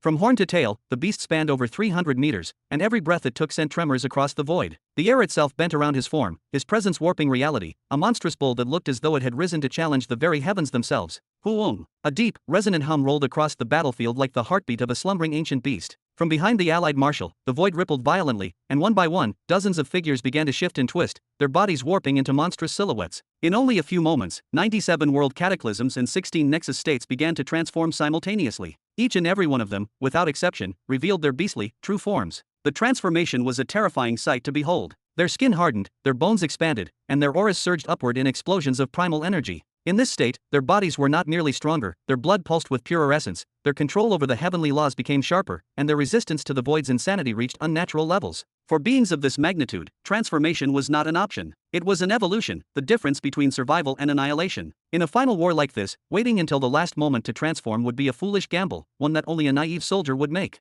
"This trick isn't yours alone," roared one of the generals standing near Marshal Fargus, his voice reverberating like thunder. As his body began to distort, his skin split apart, revealing pulsating light beneath. Ra! The world cataclysms and nexus states under Fargus's command spread out across the sector, each taking their own position in the formation. At the same moment, they too began their metamorphosis. But unlike their enemies, who each assumed unique, chaotic shapes, Fargus's side transformed as one, unified in both form and essence. Their new bodies towered high, over 200 meters tall for the nexus states, and more than 70 meters for the world cataclysms. Each became a colossal stone beast, sculpted from cosmic rock and bound by faintly glowing runes. They had dozens of long, crushing arms and 4 heavy, grounded legs that radiated the weight of mountains. At the center of each chest gaped a single, enormous mouth, brimming with jagged, crystalline teeth that shimmered faintly in the starlight. Across their stony skin were scattered hundreds of tiny, luminous eyes, each one blinking like a distant star, giving the horrifying impression that the universe itself was staring back. This was no random shape, this was the perfected form of the creature from which Lord Hedrick had drawn the minor law of crumbling for his followers. They were the guardians of destruction itself. They were known across the galaxies as the Doomsday Wardens. Their emergence sent waves of terror rippling through the opposing side. Even among the hardened world cataclysms and the ancient nexus states, hearts began to tremble. Anything that stemmed from the path of destruction was inherently dreadful, but these things went beyond fear. They looked as though they had been torn from the fabric of a nightmare, monstrous relics that had no place in reality. In mere seconds, that stretch of space transformed into a kingdom of monsters, a theater of gods and beasts. The clash of fleets continued somewhere far away, the exchange of fire lighting up the cosmos, but both sides knew instinctively to steer clear of that growing storm. Slowly, then completely, that section of the battlefield was cleared of every ship, leaving behind only the Titans, World Cataclysm and Nexus states, now facing each other in eerie, silent tension. The marshal of the Allied forces, in his massive beast form, lowered his head. His 3 burning eyes gleamed like molten suns as he exhaled a breath that made the void itself tremble. Then, with a deep rumble that shook every soul in the area, he let out a thunderous roar. "Fargus, won't you transform as well? That tiny, fragile body of yours won't even make for an appetizer." Fargus's reply came calmly, almost mockingly. His lips curved in a faint smile as his voice carried through the void, calm yet piercing. "I won't degrade my beautiful form just to look like an ugly brute like you," he said coldly, turning his gaze across the battlefield. His eyes swept over the faces of his officers and generals, each of them ready to die at his command. He exhaled quietly. "Most of them won't survive this day," he thought, his tone solemn, "but they will die as warriors, not as beasts. You still dare to insult me," the Allied marshal bellowed, fury shaking his titanic frame. His voice tore through the air like an explosion. He threw his colossal head upward and roared with rage. "Kill them! Now!" Fargus shouted sharply, his tone switching from calm to commanding authority. He turned toward a narrow gap between the warships. "Move, all of you, now! Go, now!" Whoosh, whoosh, whoosh. Dozens of the Doomsday Wardens abruptly broke from the battle, ignoring their immediate foes. Their massive bodies surged forward in unison, tearing through the void as they escaped from the center of the battlefield, scattering like meteors streaking toward the distant fleets. "What?" The Allied marshal's killing intent flickered and vanished for a moment, replaced by disbelief. His glowing eyes widened in alarm. "They are heading for the other fleets attacking the planet. Stop them before they do any damage. The fleets aren't ready to defend themselves. Intercept them, now." But before his order could even echo across the comms, bang! The space before him shattered like a mirror struck by a divine hammer, fragments of cosmic glass scattering in all directions. Through the gleaming cracks of distorted reality, a deep and resonant voice echoed, the unmistakable voice of Marshal Fargus, calm yet filled with unshakable power. "Not so fast." Chapter 1660. Fargus. The marshal of the Allied army spun around and unleashed a thunderous roar that made the entire void tremble. "Do you truly believe you can stand against all of us alone? Against an army of this magnitude?" What answered him, however, was not words, but the sight of Fargus extending his hand outward, his expression cold and unreadable, before clapping his palms together with a deafening crack that echoed through the void. "Shard refinery."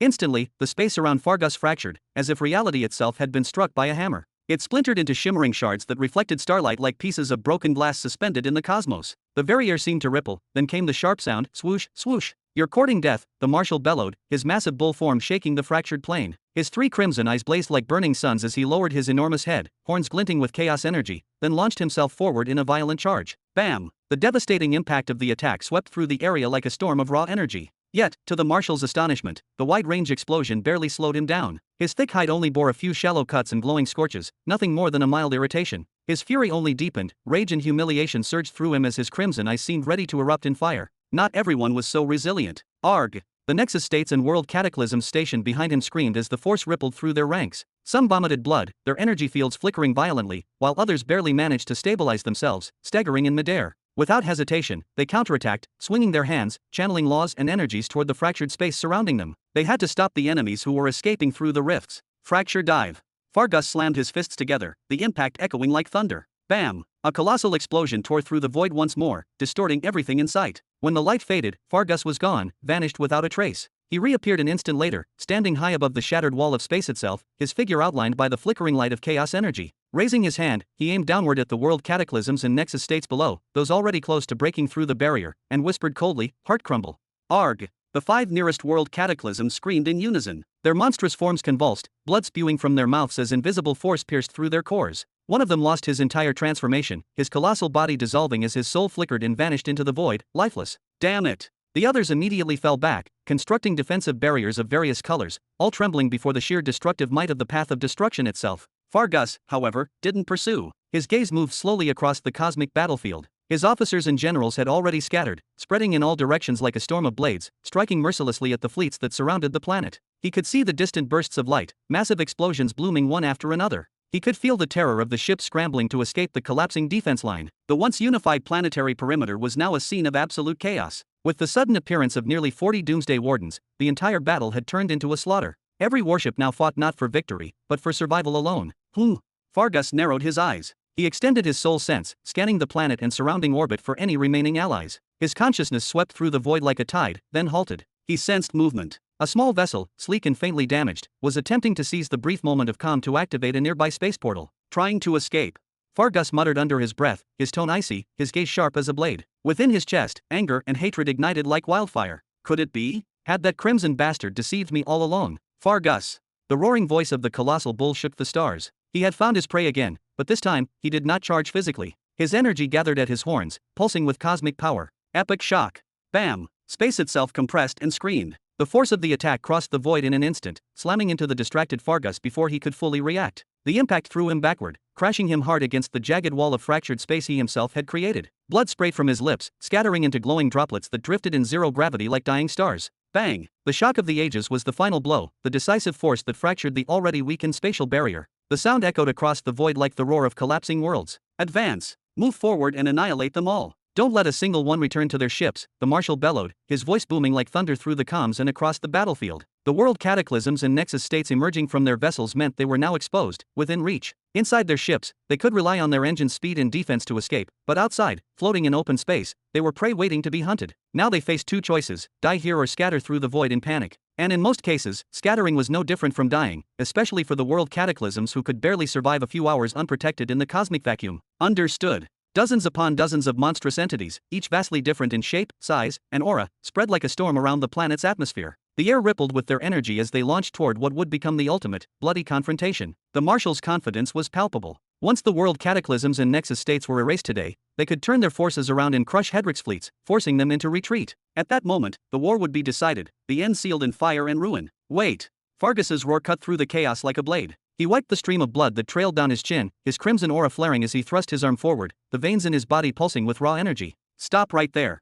Boom. Arg. The jackal-shaped creature screamed only once before its body went limp, drifting helplessly through the shattered air of the battlefield. Its soul faded into silence. That was no ordinary strike. It was the crumbling congestion, an advanced destructive technique that shattered layer after layer of space, compressing them all into a single gravitational force that crashed down on the target. To the victim, it felt like being dragged to the bottom of a boundless ocean made of pure pressure and darkness. When the difference in power was that massive, the attack was nothing less than a death sentence. Stop right there, Momo. The enormous bull-like being, towering over 300 meters tall, materialized beside Fargus with a flash of warped light. The death of one of his subordinates didn't faze him. Instead, a sinister grin stretched across his face as he savored the expression of rage and disbelief in his opponent's eyes. You've made a monumental mistake, Fargus. You never should have left your ship. Inside it, you had safety. You could have escaped, regrouped, maybe even survived this day. But now you've handed me your life. My trap worked perfectly, just as planned.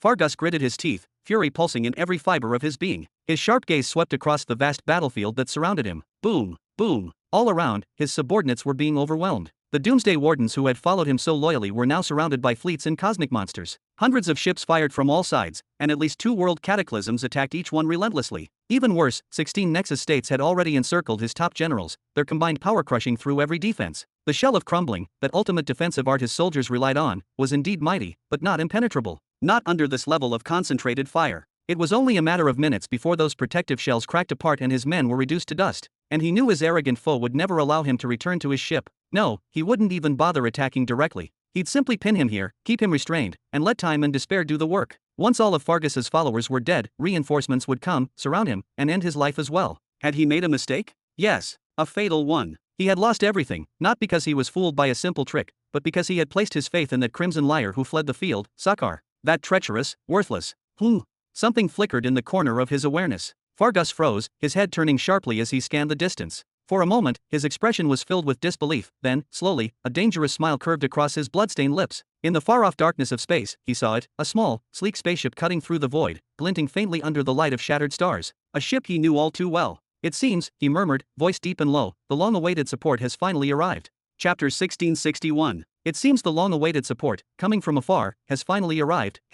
Fargus' tone carried a subtle thrill as his lips curved into a faint smile. His gaze, sharp and unwavering, fixed on a distant point amid the void of stars. The marshal of the Allied army didn't dare take his eyes off Fargus, not even for a heartbeat. Yet, he quietly expanded his soul sense in that direction, spreading it across hundreds of kilometers of burning space to sense what kind of support this monster could possibly be referring to. And indeed, something was moving toward them. Something large, steady, yet unimpressive. But, moo. The massive bull-like being laughed thunderously, his voice rolling through the comms like a storm. A cargo vessel from the shattering meteor's empire? What kind of support are you expecting from that exactly? Will they throw boxes at us? I don't know. Fargus didn't even turn his head. His calm smile widened slightly as he watched the dull gray vessel draw closer through the debris fields. But we're about to find out. The marshal tilted his head, still cautious. He wasn't in a rush to attack Fargus. He knew the truth, killing this being was beyond his means. His aim was simple: contain him, stall him, prevent his retreat to the mothership until reinforcements arrived to surround him. So if Fargus wanted to stand there and watch something, let him. In fact, perhaps he'd watch with him. A cargo ship from an empire deep within the young sector, nothing extraordinary. At best, it might be carrying talismans or modified weapons, perhaps some weapons meant to empower world cataclysms or amplify Nexus states. But could they really deliver anything in the midst of such chaos? Send a message to Fleet 167, the bull suddenly growled. There's a small ship approaching their perimeter. I want it vaporized. Confirmed, came a mechanical voice from within one of the nearby warships. Then, zoom! 10 warships from Fleet 167 broke formation simultaneously, abandoning their synchronized bombardment of the Doomsday Warden. They pivoted sharply, engines blazing like comets, and accelerated to maximum velocity. The 4 forward cannons of each vessel began to glow, humming as energy gathered within their barrels. KRRRKKRRRKKK. Across the vast cosmic battlefield, where hundreds of thousands of warships clashed and millions of shells crossed paths every second, the lone cargo ship kept moving forward. Not with urgency, not with fear, but with a steady, almost comedic calmness, as though completely unaware of the incoming death aimed at it. DSSSH. Finally, as the 10 warships closed into engagement range, the cargo ship halted. Its engines dimmed, its hull silent. Then, with a slow mechanical groan, the massive gate at its front began to open. A shadow began to emerge. Enemy emerging into open space. Repeat, enemy emerging into open space. Enemy identified as a World Cataclysm class entity. Cease engagement. Abort mission. Abort mission immediately. The 10 warships, moments ago arranged in a straight assault line at full speed, suddenly broke formation in panic. Their pilots pulled hard in opposite directions, forming a circular retreat pattern, a radiant flower of light blooming in the vacuum, with the cargo ship at its center. But the shadow kept advancing. Step by step, it emerged from the gate until its full form was revealed, a towering being, 3 meters tall, with 2 jagged horns curving upward from its head. Crimson armor covered its body, pulsating faintly with blood energy, as though it breathed. Humph!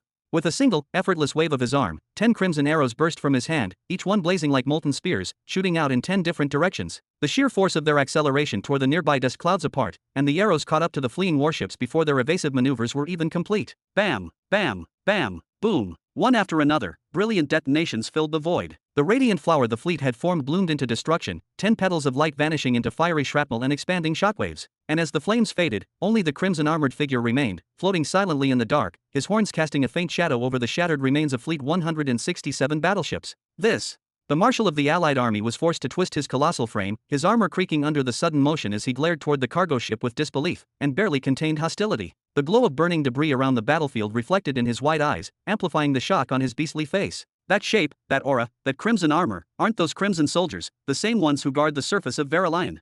That's what it seems. Fargus murmured, his voice low but edged with tension as his eyes narrowed to slits. He knew, without any doubt, that this specific vessel had departed from within Verilion, and had jumped through a space gate to vanish into unknown coordinates. But where had it gone? What had it encountered out there in the void? And why in the hells was there a crimson soldier aboard it now? What do you mean? That's what it seems. Are you toying with me, Fargus? The marshal barked, his tone sharp with suspicion. Yet before Fargus could answer, the bull-like commander shook his head roughly, his horns scraping the air and releasing sparks. No, forget it. It doesn't matter. Do you truly believe that a single world cataclysm will save your cursed neck today?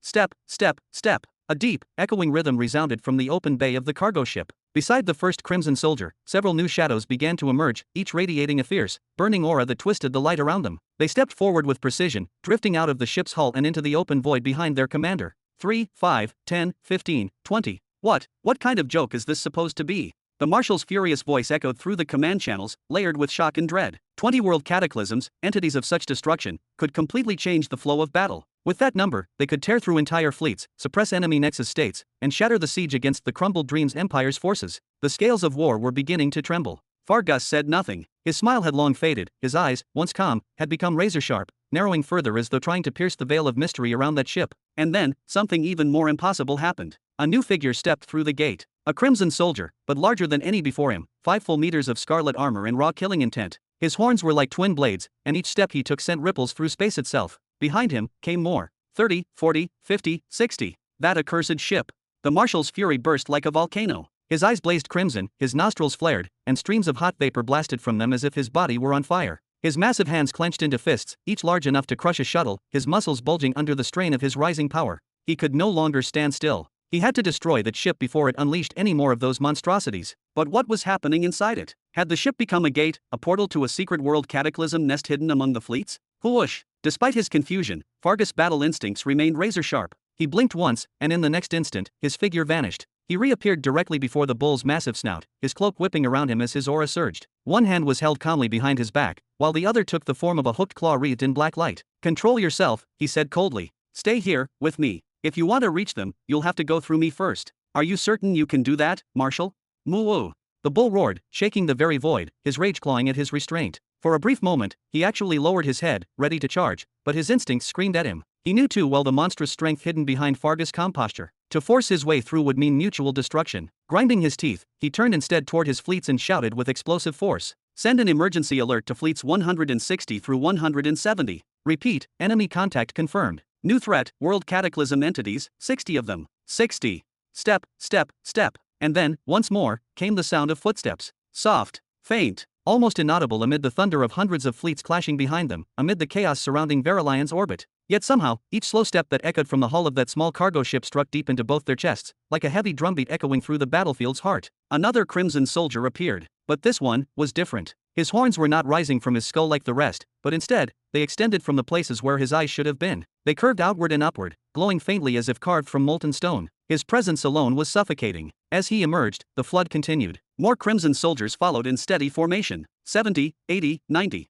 100. 100 world cataclysms. Out of my way. The bull could no longer contain himself. His roar split the comms, a sound of primal rage and dread intertwined. The ancient, chaotic energy within him surged like an erupting star, igniting his veins with molten fury as he charged forward. "Over my dead body."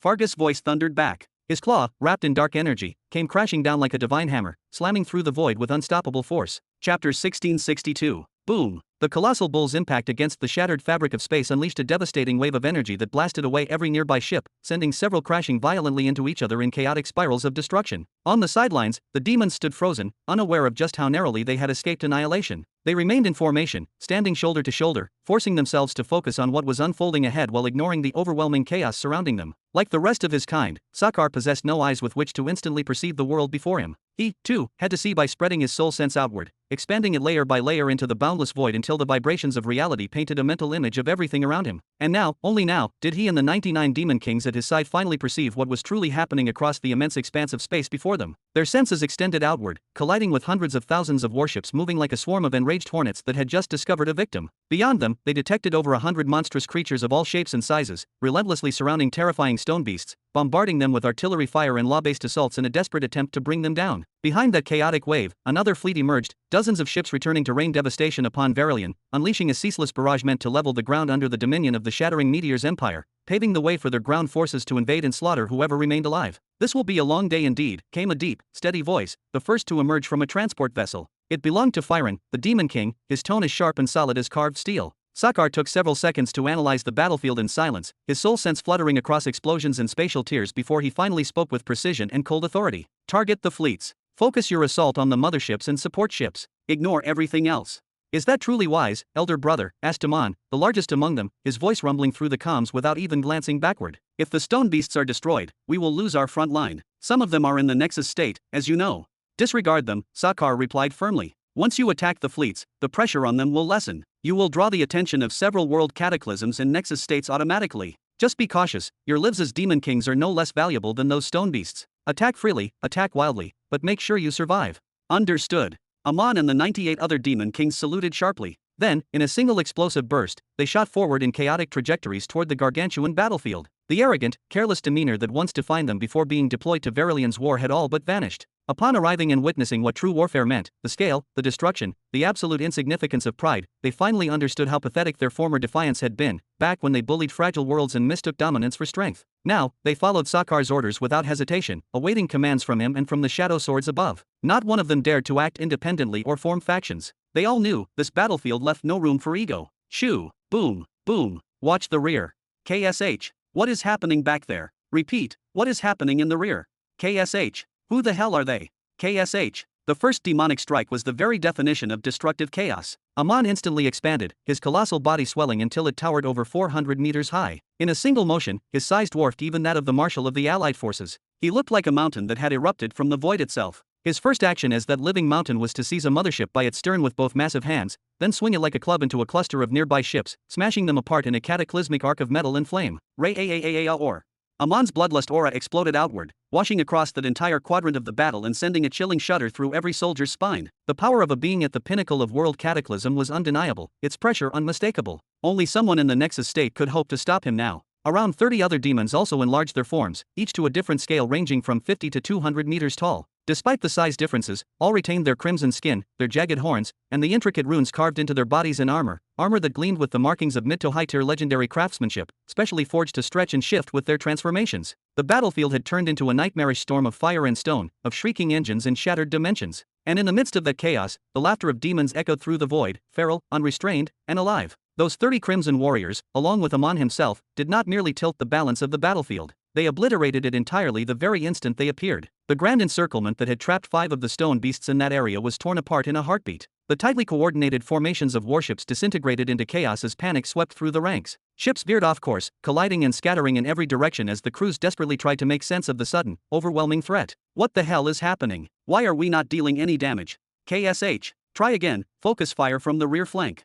KSH. Nothing is working. These armors, they are absorbing everything. KSH. The warship communication channels were a storm of frantic voices, overlapping commands, and failing sensors. Target locks flickered uncontrollably, and the operators screamed into their transmitters in disbelief. Their weapons, optimized to pierce mountains and melt asteroids, now felt utterly useless. Each crimson soldier seemed to be surrounded by a faint distortion, some strange resonance that neutralized every energy blast before it could truly connect. The cannon fire that struck them simply vanished into ripples of heat and sparks, leaving no trace. It was as if the universe itself refused to harm them. Boom! A single lucky blast from a retreating mothership finally managed to shake one of the towering crimson titans, forcing him to stumble backward with a guttural growl. But that brief triumph turned to horror in seconds. Ray-a-a-a-ah. The giant roared in unrestrained fury, his voice vibrating through the void like the growl of a collapsing star. Humiliation surged through every muscle in his body, and rage burned in his chest. With one motion, he reached behind him and drew his weapon, a sword that was already massive, yet expanded further, growing to nearly 80 meters in length as glowing runes ignited across its blade. He swung with all his might. Slash!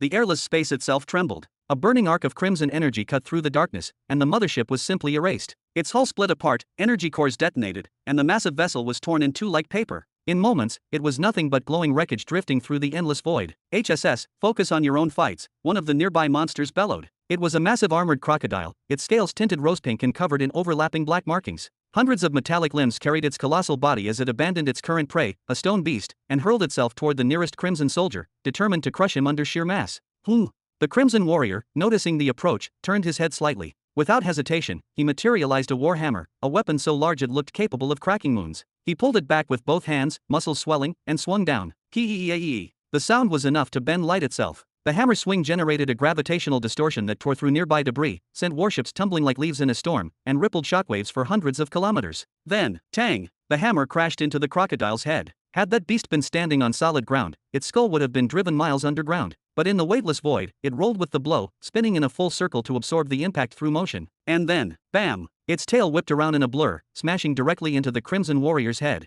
The giant demon staggered backward several steps, startled by the sheer might behind the counterattack. The blow could have annihilated a battleship, but it had only made him step back. He raised his head slowly, realization dawning. The hammer strike he had delivered moments earlier, with all his power and fury, had barely left a scratch on his foe. If his strike couldn't harm it, then what could? This was the difference between those who had fought and survived the wars of the void, and those who had never left the comfort of planetary skies. This was the weight of experience versus raw might, and the demon knew this was going to be a fight that could last days. Meanwhile, the colossal crocodile stared in disbelief. The counterattack that should have decapitated the crimson soldier hadn't even cracked his helmet. Instead, pain flared through its own tail, as the tips of its armored scales split open and blood floated in the vacuum. It had struck the demon's horns and lost. But how? That thing was clearly a low-tier world cataclysm, while it itself was of mid-tier rank. Experience clashed against divine craftsmanship. Confidence met reality. And so, the two titans froze, their massive forms hovering in silence amid the chaos. No sound but the faint hum of ruptured space. Each of them analyzed the other's stance, the faint vibrations of intent emanating through the void. It was no longer a simple skirmish. It had become something else entirely, a duel of predators, each realizing that the other could, and likely would, kill them. Chapter 1663. Proceed exactly as we trained and practiced. This is nothing new, no deviations in formation will be tolerated, roared Firen, the Demon King, his voice cutting through the chaos like a blade of authority.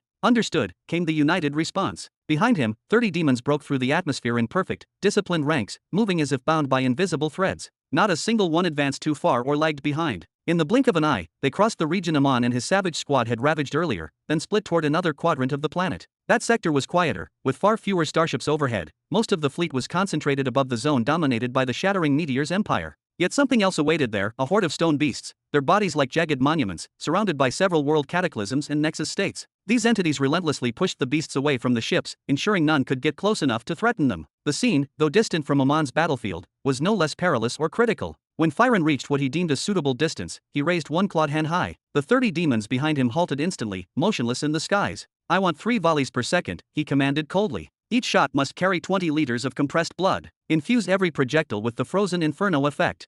ZNNNNN. At once, his followers lifted their hands. Thin streams of blood began seeping from the metallic veins that wove across their bodies, twisting and spiraling outward. The liquid gathered before them, compressing tighter and tighter until each droplet became a perfect sphere, swirling with intertwined hues of crimson and icy blue, a mesmerizing dance of fire and frost. This was one of the most recent upgrades to the crimson armors. Originally, those synthetic veins had a simpler purpose, to circulate stored blood within the armor, dispersing demonic auras and confusing enemy sensors trying to identify them. But when Sakar proposed a new enhancement, Zara executed it flawlessly. Now, intricate space engravings ran along the inside of every artificial vein, turning them into something akin to spatial rings. Within those veins, demons could store the blood, flesh, and corpses of their fallen enemies, preserving the essence of battle itself. And when their storage capacity reached its limit, they would discharge a portion of it into the underground city, delivering resources for the females and younglings before returning to the war front. As for the capacity of those veins, well, let us just say the demon kings themselves no longer needed to master the ancient technique of storing and compressing blood within their own bodies as Sakar still did. Firen didn't bother to glance back or sense their readiness with his sole perception. He knew their discipline, he had forged it himself through months of brutal training and countless live drills. When he judged they were fully charged, his deep, commanding voice thundered once more. The strike will be aimed at bearings 90 and 80. Do not cease fire until I give the signal. Fire! Swoosh! Swoosh! Was it the falling star cannon, the support fleet artillery, or perhaps the main gun of the flagship itself? No, this was something far greater, the true artillery, the artillery of Firen. Whoosh whoosh whoosh whoosh! Bam! Arg! What is happening behind us? A massive wolf-type beast roared in agony as the blast struck its shattered armor. The force sent shockwaves through its body, forcing it to abandon its position in the siege and leap backward in desperation. There is an enemy behind us. Stay alert and spread out. The world cataclysms of the Allied army instantly abandoned the siege formation, scattering across the void in erratic arcs of motion. Each blood projectile that hit them erupted into a frozen inferno, coating flesh and armor alike in a layer of biting frost that burrowed deep, gnawing toward their very bones. These shots were not meant to kill outright, nor were they devastating enough to cripple, but the agony they caused was pure torment, burning and freezing at once, a pain designed to break focus and will. Yet not everyone fell back. Swoosh swoosh swoosh. A new volley of hyper-compressed projectiles streaked through the darkness, slamming into a towering beast, more than 80 meters tall, its shape that of a colossal metallic lion, polished to mirror brightness, like a sacred statue forged by ancient gods. The massive lion barely flinched. Its mane shimmered with glints of molten gold as the projectiles shattered upon impact, scattering in harmless sparks. For a moment, a low metallic groan echoed through the vacuum, then silence. The lion's expression twisted in annoyance, but that was all. Its iron body remained immaculate, untarnished by the assault. Then, slowly, it turned its head toward Firen and his 30 crimson warriors. "What are you creatures?" Its voice rumbled like thunder, resonating through the empty void. "No matter. Die." Abandoning the stone beast it had been pinning down, the metallic lion propelled itself forward, its claws igniting with bursts of plasma as it charged straight at Firen's line. The shockwave of its movement alone displaced nearby debris and fractured several spatial folds. But in the face of this oncoming storm, Firen, the Demon King, didn't flinch. His voice was sharp, measured, like a commander who had lived and died 1,000 wars. 1 shot per second. 100 liters of compressed blood. Apply the deep dissolution effect. Fire. Hooom. A hum unlike anything mortal resonated through the field. The air trembled as their internal veins, those metallic conduits running through their demonic armor, lit up with intertwining streams of blue and red. The blood projectiles transformed, darkening until they became obsidian spheres of condensed malice and life force. Then, bam, arg, the lion's roar cracked through the void. Even he, a Nexus state in full transformation, couldn't endure that barrage. Its body shuddered violently, molten cracks running across its armor as it reeled backward from the pain. Each of those shots carried power sufficient to annihilate a world cataclysm, and yet they were more than just bursts of blood energy. Each orb was laced with a corrosive venom that bypassed armor entirely, seeping through layers of enchanted steel to rot the softer flesh beneath. The agony was unbearable, a poison made to dissolve both body and soul. The metallic lion swung its claws wildly, rending space itself. The vacuum screamed as ripples of gravitational distortion spread outward. Ray AR. You think cooperation makes you equals to me. You are nothing but ants digging your own graves. Before it could finish its bellow, a new sound cut through the battlefield, a chilling voice dripping with death itself. Crumbling civilization. The space behind the lion warped violently. A Nexus state from the crumbled Dreams Empire had abandoned its defensive posture, releasing a devastating, all-consuming strike directly at the lion's unguarded back. As with all destructive techniques from the path of ruin, the world around them fractured in response. The void shattered like brittle glass, and the attack surged forward as a glowing scar of annihilation tearing toward the lion's heart. Ray AR. The lion's furious bellow shook the entire region. The incoming attack had shattered a 7th-stage spatial layer, a clear sign that this was no mere battle technique. It was a killing blow, one that would drain nearly a quarter of its wielder's life force just to execute. The lion twisted its body midair, opening its maw wide. From deep within its throat, molten liquid metal began to churn and rise, a white-hot radiance burning through the seams of its armor. The temperature spiked so high that even nearby fragments of metal began to vaporize instantly. That molten surge, if unleashed, could have erased a continent, or perhaps, barely, blocked the destructive strike coming for it. But then, fire! Firen's roar tore through the comms like a blade. At that exact moment, the lion's pupils shrank to pinpoints. A dreadful realization hit, it was too late to counter. Its body tensed involuntarily, and for the first time in centuries, fear coursed through its metallic veins. Oh, no. Bam, bam, bam, bam, boom. The world exploded. Frostfire and bloodlight collided with molten destruction, sending shockwaves across kilometers of empty space. The metallic lion's massive frame was swallowed whole, its roars drowned in the deafening eruption. The brilliance of the Demon King's artillery eclipsed even the dying light of the battlefield. In that instant, the heavens themselves seemed to kneel before Firen's regiment of crimson destruction. Chapter 1664. Sakar remained silent, his gaze cold yet contemplative, observing as the entire battlefield twisted upon itself like a dying star collapsing inward. What was once an ordered theater of war had now devolved into a vortex of chaos, an ocean of screams, flame, and shattered energy barriers colliding endlessly. Amon, alongside his 30 elite subordinates, stood as the anchor of that chaos. Each one of them radiated pure destructive and defensive might. Their tactics were brutally straightforward, like blades honed for nothing but carnage. Yet simplicity didn't mean weakness. Each of them alone could bear the burden of an entire army. Together, they were a moving catastrophe. Whenever one of them faltered, the 3 closest would rush to his side in a perfect triangle of protection, their coordination precise as if they shared one mind, one breath. Amon himself had designed that flawless formation. He was no mere general, he was an architect of destruction. With his own hands, he had forged them and personally passed down to them the inflation technique, a forbidden power that let their bodies expand to monstrous proportions, magnifying both strength and resilience. The very sight of those titans rising on the battlefield was enough to tilt the balance of war entirely in their favor. It was true that the crumbled Dreams Empire possessed only 5 Nexus states outside of Marshal Fargus, while the Alliance boasted 16. But in battles of such scale, numbers meant nothing. Nexus states were unpredictable beings, half gods, half cowards. As the ancient saying went, Nexus states are cowards. The phrase, though scornful, held truth. Few among them would ever risk their lives to land a fatal strike, and fewer still would fight until death. Unless a nexus was defending his bloodline or the soil of his homeworld, he would flee at the slightest shift in the current of battle. It wasn't weakness, but rather the arrogance of power. Those who possessed too much often feared losing it. And besides, the gap between world cataclysms and nexus states was narrower than most dared to believe. 10 seasoned experts standing at the very peak of the world cataclysm realm could corner a low-tier nexus, force him into retreat, and carve both his pride and his armor into pieces. Yet Amon's task wasn't to challenge any nexus directly.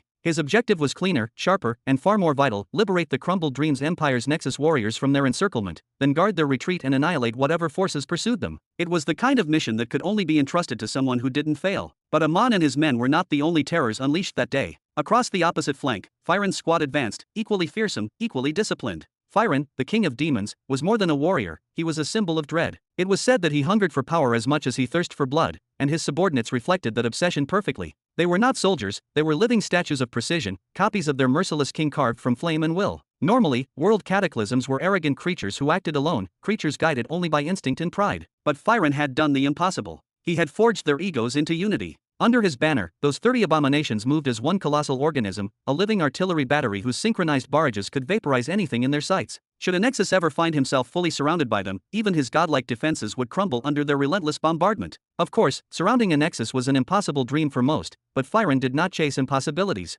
His mission was to capitalize on the chaos Amon had ignited, to shatter the enemy siege, rescue their trapped nexus allies, and then rain annihilation upon the enemy's world cataclysms and the warships blotting out the sky. And that was exactly what he was doing. Together, Amon's and Firen's forces, 60 world cataclysms united under one cause, became a storm of pure destruction. The tide of war shifted, the very rhythm of battle rewritten. Where once the Alliance had dominated, now their fleets burned, their formations shattered into drifting fragments of molten steel and bone. "My king, shall we move as well?" a voice called from behind Sakar, carrying both respect and barely contained hunger. Another followed swiftly: "My liege, please give the order." "Sayer, Baron, why the rush?" Sakar's tone was calm, composed, the faintest trace of amusement echoing beneath his mask. "Do you see any need to intervene just yet?" Behind him stood 40 more demon world cataclysms, his personal division, monsters of the void, silent and still as carved obsidian. Two of them, Sayer and Baron, stepped forward as the leaders of his vanguard. "We see through your vision, my king," Sayer said solemnly, his voice vibrating with devotion. "Please, don't leave us standing idle," Baron added, his aura flaring like molten glass. "My king," several others echoed, their eagerness cracking the stillness like thunder. "Heh." Sakar chuckled softly. He understood their restlessness well. It wasn't born of necessity, it was born of pride. They feared being excluded from the glory that awaited beyond. "No problem," he replied, his voice a calm storm. "Consider this a lesson in spatial warfare. Watch carefully, fight freely. It may not be your last chance to do so." Then, extending one hand toward the far reaches of the burning void, he commanded with quiet finality, "Crush them, but take the long path." In that direction, the ship battle raged, thousands of burning ships tearing through the dark like wounded beasts. Nearly 100 fleets of the crumbled Dreams Empire and the shattering Meteors Empire clashed against hundreds more from the enemy coalition. Energy lances, plasma shells, and gravitational pulses screamed across space like divine thunderbolts. "Understood." Sayer and Baron's morale ignited like wildfire. Each gathered 20 world cataclysms, splitting into two crescent wings that flanked the horizon, their movements perfectly synchronized to avoid the cataclysmic duel raging between Fargus and the Titan Bull. The battle that unfolded above was not merely a conflict of armies, it was a cataclysm that made space itself writhe and tremble with every strike, every explosion, every clash of cosmic power. The fabric of the void twisted under the pressure, stars flickered dimly in fear, and the shattered remnants of warships drifted like dying embers across the horizon. Sakar stood motionless amid the silent observation decks of his vessel, his expression unreadable. He continued to watch the chaos from afar, letting the rumbling echoes of destruction play out across the heavens. For a long moment, he observed the colossal struggle between titans above, beings whose might could alter planetary orbits, and then, with a subtle shift of focus, he let go of that spectacle. Each side was now locked in their own bloody rhythm, no need for his interference. Instead, he tilted his head downward, toward the planet. Instead, he extended his soul sense, a ripple of invisible consciousness that cascaded over the entire planet like a tidal wave, descending layer by layer until it reached the last continent, the final stretch of land still under the control of his forces and the shattering Meteors Empire. According to his design, now that the bombardment had ceased completely, something critical was supposed to begin, a hidden contingency prepared for this exact moment. Clatter, clatter, ah! Indeed, it had begun. The Alliance forces, who had long surrounded the continent like a tightening noose, were now flooding inward from every direction, land, sea, and sky. It was a massive tide of flesh and metal. At least 3 million soldiers formed the vanguard alone, their banners rising like waves on an endless ocean. The deeper Sakar expanded his spiritual awareness, the more he saw, regiment after regiment, like ants crawling toward their doom. The ground troops believed that the bombardment phase had ended, that the skies had fallen silent because victory was near. This was, to them, their moment of conquest, a time to march proudly and cleanse what little remained of resistance. Every fortress had been flattened, every mountain reduced to gravel, every palace vaporized, every arcane formation dismantled. There was, they thought, nothing left but bodies to burn and enemies to butcher. Ah, ah.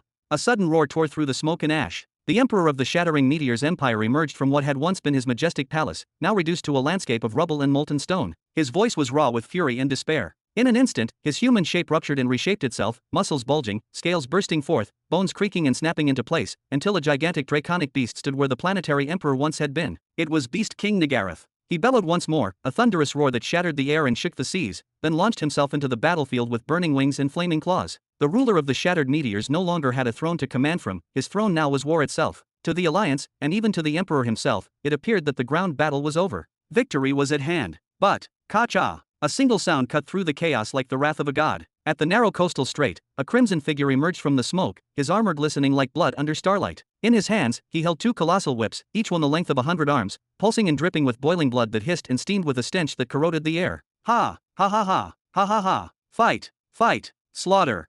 Ka-cha! Each swing of those demonic whips split the ground open, carving canyons into the soil and hurling corpses high into the air. Flesh vaporized. Armor melted. The front lines crumbled like sand before the tide. It was Helga. Her laughter echoed like thunder, wild and beautiful in its insanity. Dumb, dumb, dumb. Then came the others. From the underground city, the earth itself began to tremble. Crimson soldiers, hundreds of them, burst forth from beneath the surface like a swarm of enraged hornets. Their bodies gleamed with liquid metal veins, their auras burned like small suns. Each took to a different direction, some sprinting across land faster than sound, others diving into the seas, and dozens soaring high into the atmosphere like falling comets reversing their path. Their soul senses spread outward in every direction, blanketing the entire continent. Without needing orders, they began to divide and position themselves, forming a web of power that covered every front. Each one of them carried a simple command: stop the enemy. Alone if you must.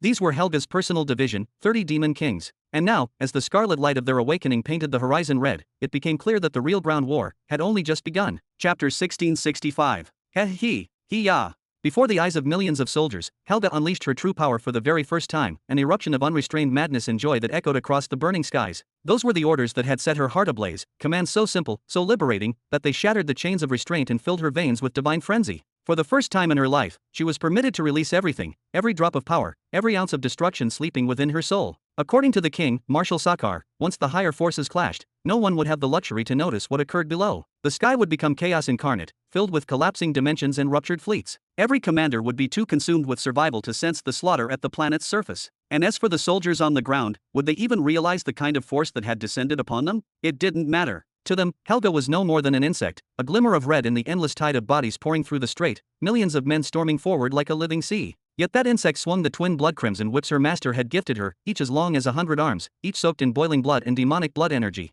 Every swing ripped through space and harvested hundreds, sometimes thousands of lives in a heartbeat. The sky itself cracked beneath her wrath. Some would notice, some terrified souls would recognize that the power behind those whips was not the strength of an ordinary martial emperor, not even close. Some would glimpse the very fourth stage space of Verilion fracturing apart with every strike, reality twisting like glass under her blows. But those who saw the truth were always the ones standing closest. And by the time realization dawned in their trembling hearts, it was far too late. Death had already taken them, and their bodies were scattered to dust upon the waves of blood. Sakar observed the slaughter at the strait for several long minutes. So far, not a single enemy had crossed through. He shifted his awareness upward, his perception spreading like a storm across the planet's fragile air, watching the other fronts unfold. The 30 demon kings had already scattered throughout the continent at terrifying speed, each moving like a blazing comet tearing across the heavens. Their orders were simple, brutal, and final: destroy everything without mercy or hesitation. Only one restriction was set by their king: no wide-range attacks that might harm the planet's core. Yet even with that restraint, as world cataclysms, they didn't need to exert even half of their full might. Each motion, each swing of their demonic limbs, warped the brittle fabric of space within the planet. Each blow caused the atmosphere to tremble and sent shockwaves that erased everything that moved.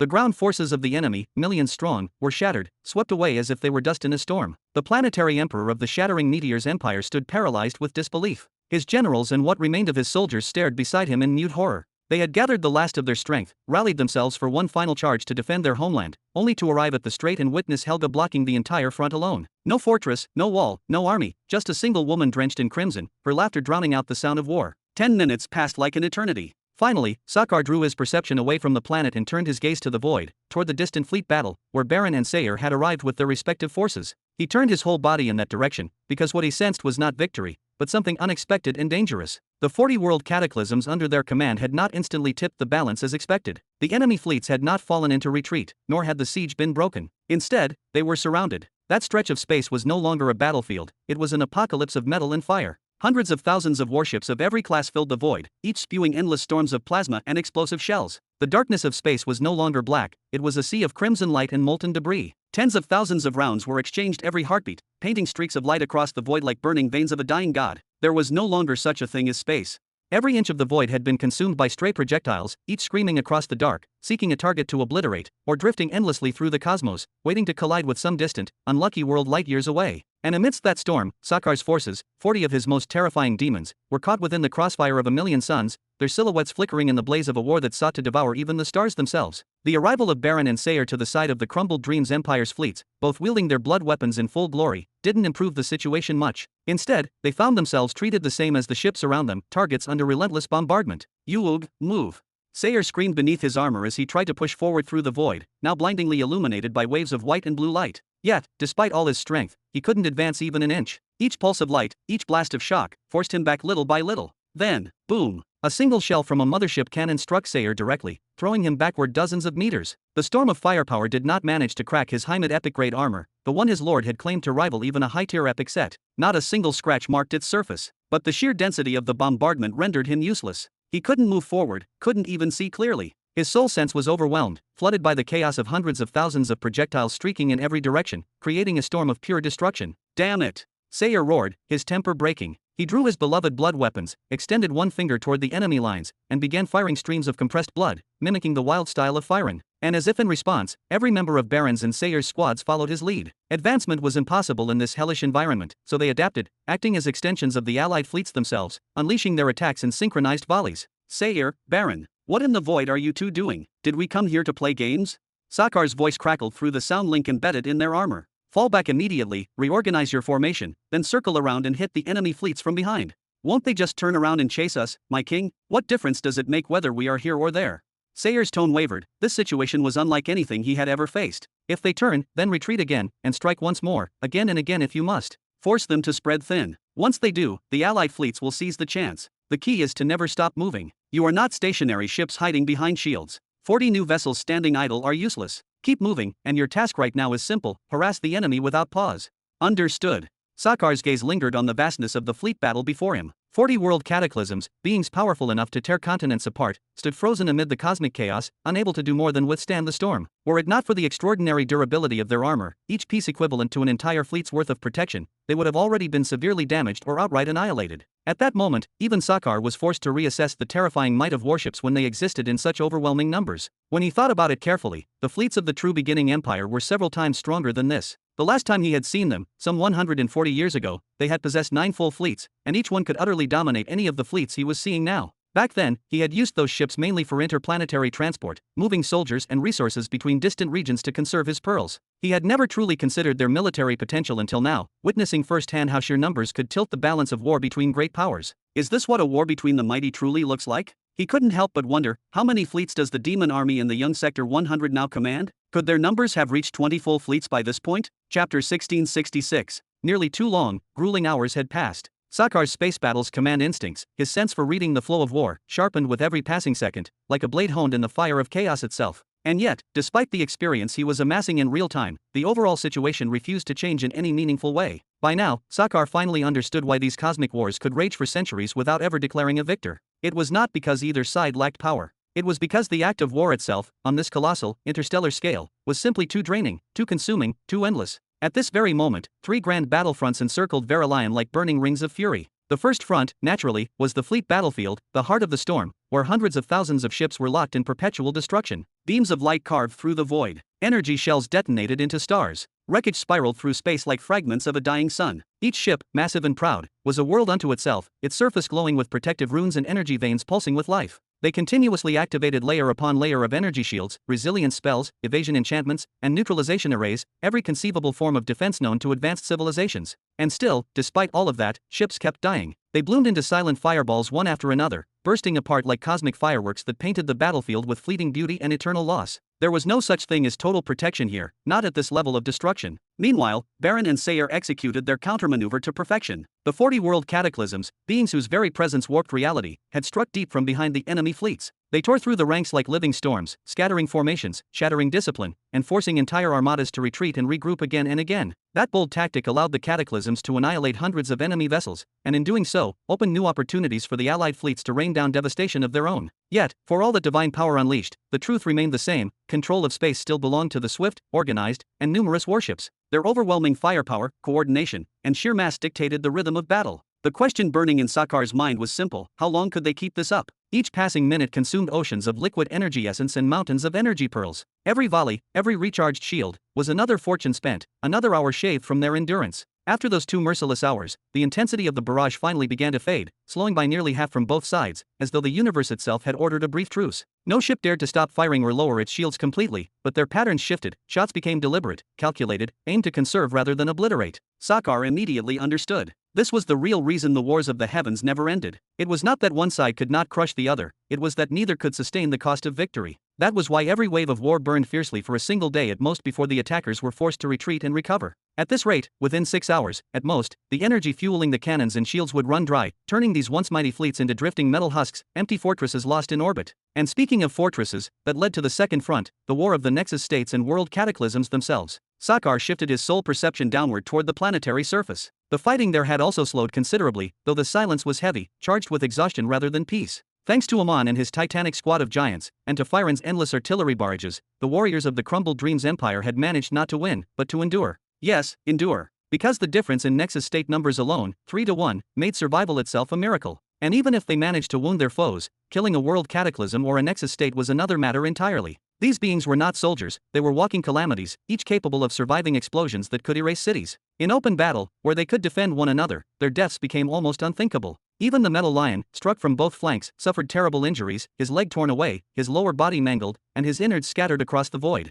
Yet before the light in his soul dimmed, his comrades stormed through the chaos to reach him. They dragged his massive frame out of the battlefield, forcing his unconscious body to revert to its humanoid size, sealing his wounds with raw energy before placing him aboard one of the allied warships. Of course, Firen and the veteran strategist of the crumbled Dreams Empire did not simply stand idle through all this chaos. They had already unleashed everything in their arsenal to finish off the metallic lion. But once 3 Nexus states descended to engage them directly, even their brilliance and will could do little but struggle against the tide. Before such entities, every plan became meaningless, and every tactic was swallowed whole by sheer, overwhelming existence. Bam, bam. Sakhar's body trembled faintly as he observed the collision of those towering entities, the battle between the Nexus states. Each exchange of force sent rings of distortion rolling across the void, waves faster than sight, heavier than sound, powerful enough to make even his soul force vibrate with primal terror. The space around them rippled unnaturally, forming folds upon folds, each one echoing the death scream of reality itself. It was a sight he had grown accustomed to witnessing only within planets of the Young Belt, where the planetary spirits acted as divine regulators, imposing strict pathway limits, capping spatial force at the 4th stage. When Helga, or any other world cataclysm, struck with strength beyond that level, the fragile balance shattered, the very fabric of space would ripple, fracture, and begin to implode inward like glass under infinite pressure. But here, in the vast emptiness between worlds, even in the scoop of the Young Belt, no such guardians watched.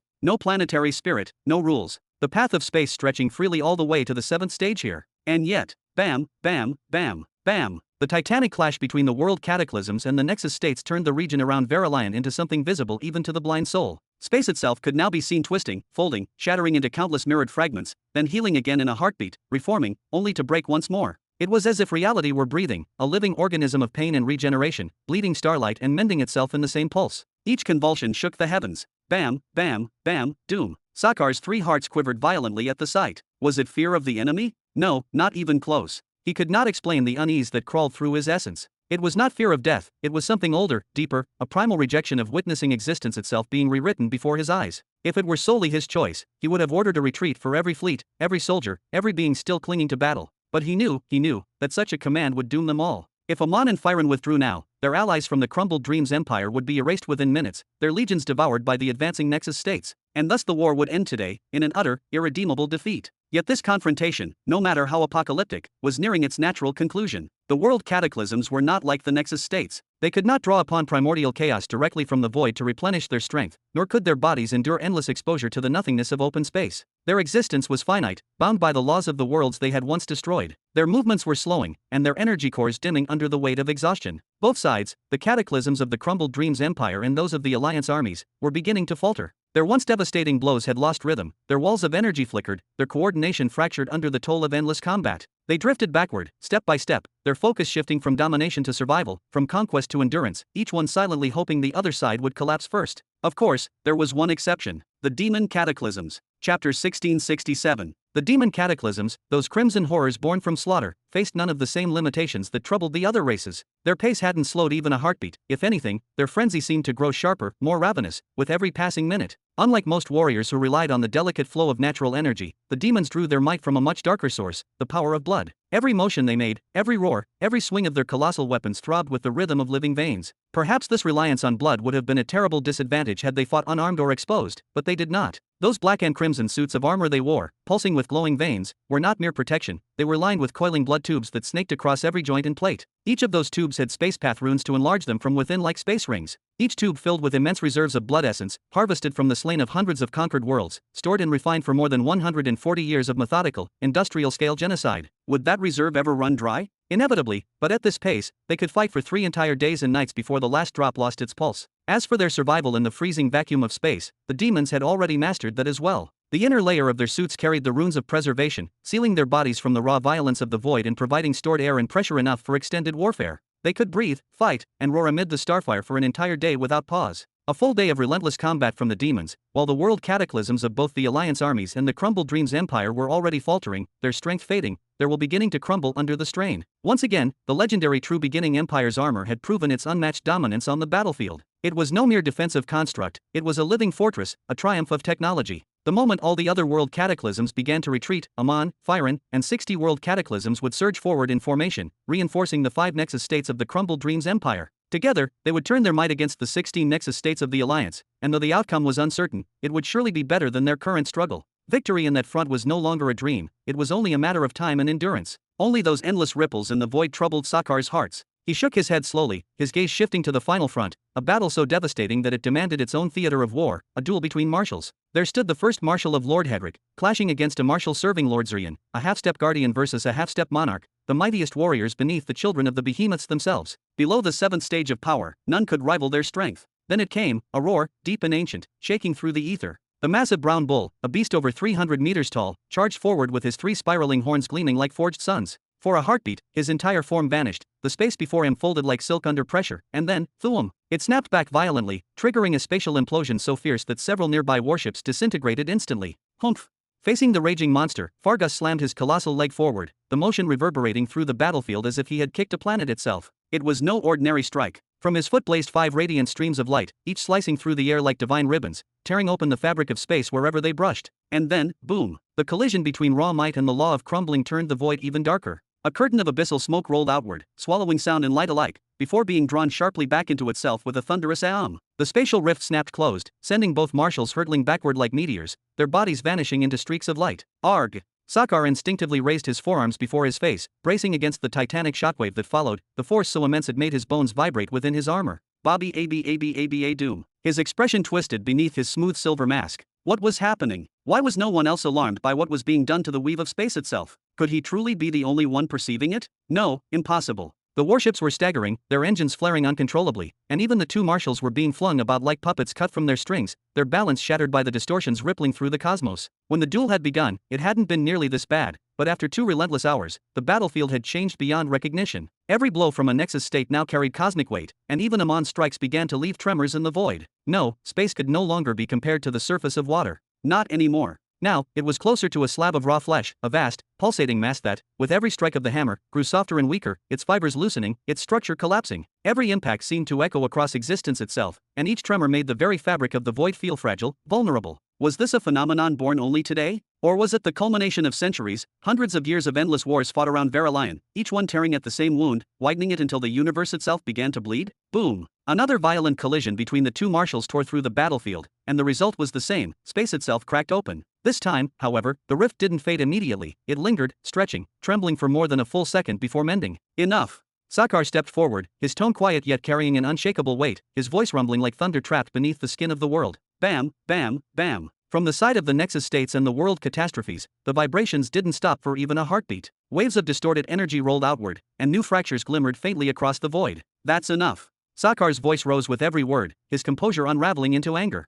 Enough. Can't you see what's happening around you? Can't you feel it, a disaster that's closing in on us all?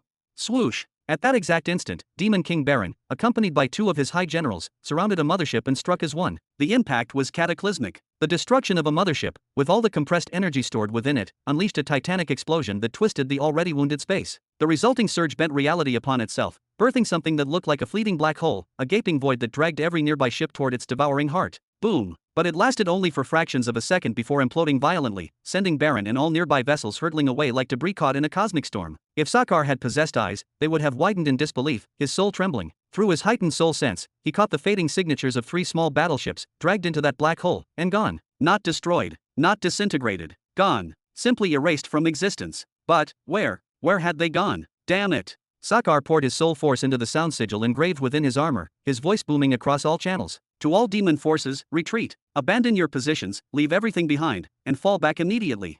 Ha! Amon took a step back, breaking contact with his opponent just long enough to respond. What are you saying, big brother? We still have the upper AAGH. Boom! Another collision between the two marshals erupted, even fiercer than before. The force ripped open another rift in space, and the detonation that followed shook the entire warzone. The blast wave struck through the fleets, through the atmosphere of the planet below, reaching even Helga and the others. Oh no! Sakar stumbled backward, his voice trembling with realization. This time, the rift didn't heal. It grew instead. A darkness deeper than black appeared, a void so absolute it devoured light itself. From within it, the dreaded dark matter began to flow outward like a flood, twisting and writhing, expanding into tendrils of annihilation. And then, bang! A strike came from the other side. A strike unlike anything before, stronger, purer, more destructive. It roared through existence, a sound so deafening it silenced everything else. That blow alone made every soldier clutch their chest as their breath was crushed out of them. Whether inside their ships or adrift in the void, all of them felt it. That was a force that transcended war. No! Fargus whispered, his voice barely audible. And he took a step back. Bang! Bang! Chapter 1668. Bang! Bang! The sound of the blows grew louder and heavier with every echo. No, it was pounding, deliberate and furious, like the hammering of some forgotten god upon the door of the universe itself. Each strike carried the weight of a world, a sound that tore through the silence of the void and made every living being shiver to the core of their souls. Fall back! Fargus's thunderous roar shattered through the comms and the emptiness alike, his voice shaking the battlefield as if the heavens themselves had spoken. Friend and foe heard him in equal measure. There was no sight anymore, only survival. Retreat! Retreat now, damn it, the colossal bull bellowed, his tone trembling with a kind of fear that no warrior had ever heard from him before. For the first time in countless battles, the two marshals, eternal rivals, spoke as one. That single, unified command froze the stars themselves. Every warship ceased fire at once, their blazing cannons going dark as panic seized the crews. Orders were shouted, alarms blared, and the silence of hesitation turned into chaos. The engineers ran through narrow corridors, bootsteps echoing as they powered the engines, desperate to flee. No one knew where to go. No one even asked. No coordinates were given, no explanation offered. But the pounding, those deep, resonating strikes, told them everything they needed to know. Something ancient and colossal was coming, and staying here meant death beyond imagination. No, no, no.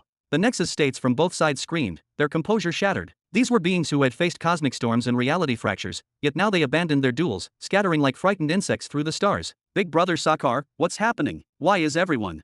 Bang! Crack! Crack! The colossal fissure that had already scarred the void began to widen at a horrifying pace. The cracks raced outward like veins of light through glass, devouring the surrounding darkness until it seemed space itself was being torn apart. Then, something moved inside. From beyond the shimmering wound in reality, shapes began to emerge, an endless row of metallic mountains, their sharp peaks glinting like blades forged from the core of dead stars. They stood side by side in an unnaturally perfect line. Sakar stepped backward, not with haste, but with the hesitation of one who had forgotten the meaning of fear itself. His instincts screamed, but his mind couldn't comprehend. No, when he extended his soul sense farther, deeper into the rift, he saw another line of those metallic mountains, but these had their jagged tips pointing downward, mirroring the first. A dreadful realization dawned. That shape, that pattern, that alignment. Teeth. Oh.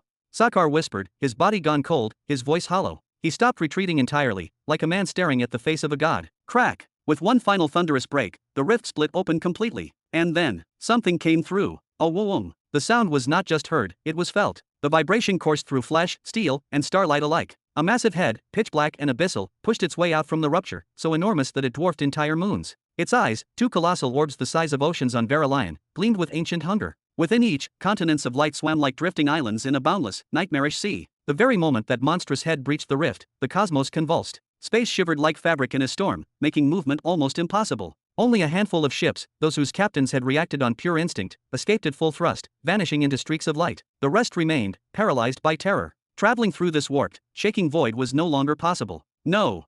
Fargus whispered, his voice low, heavy with despair. His gaze swept across the frozen fleets of the Empire. Thousands of ships still anchored, trapped in fear. He could flee, but to leave them behind was unthinkable. Whoosh! The great bull's form shimmered and collapsed, his titanic body shrinking into his semi-human shape. Even he dared not stay large, even he feared drawing the gaze of that thing. That's a space beast.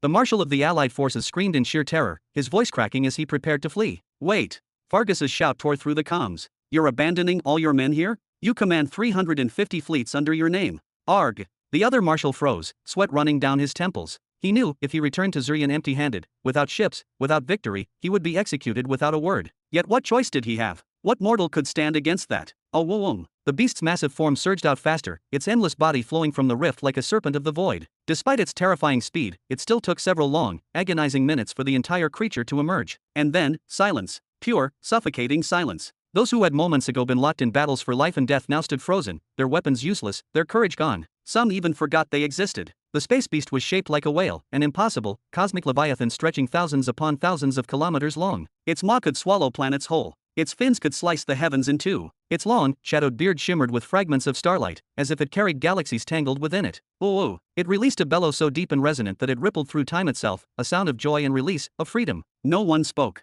No one moved. Not a single shot was fired. Not a curse, not a cry. Even the smallest noise felt sacrilegious in that moment. Not even a whisper, not even a breath, not even the faintest noise dared escape. Ooh! The space beast circled Verilion in one immense sweep, its colossal shadow blanketing the planet and its orbiting fleets. Even this single motion sent tidal waves rippling through the fragile space around Verilion, distorting light and gravity alike. The countless armies, tens of millions strong, felt utterly insignificant, like plankton adrift in an endless cosmic sea. Soldiers who once stood tall in defiance now felt like insects, powerless. They could neither defend nor retreat. Their battles, their empires, their weapons, all of it seemed laughably small. Even far below, on the planet's surface, Helga and the others lifted their gazes skyward, paralyzed by a terror so primal that most of them collapsed onto their knees, trembling before that moving mountain of flesh and starlight. Fargus and the marshal of the Allied forces exchanged a long, wordless look. It was not friendship nor understanding, only instinct. A silent agreement that in this moment, neither should speak, neither should act recklessly. Both of them stood suspended in the void, watching the beast's grand, deliberate motion. But then, something changed. Their expressions began to twist, uneasy, uncertain.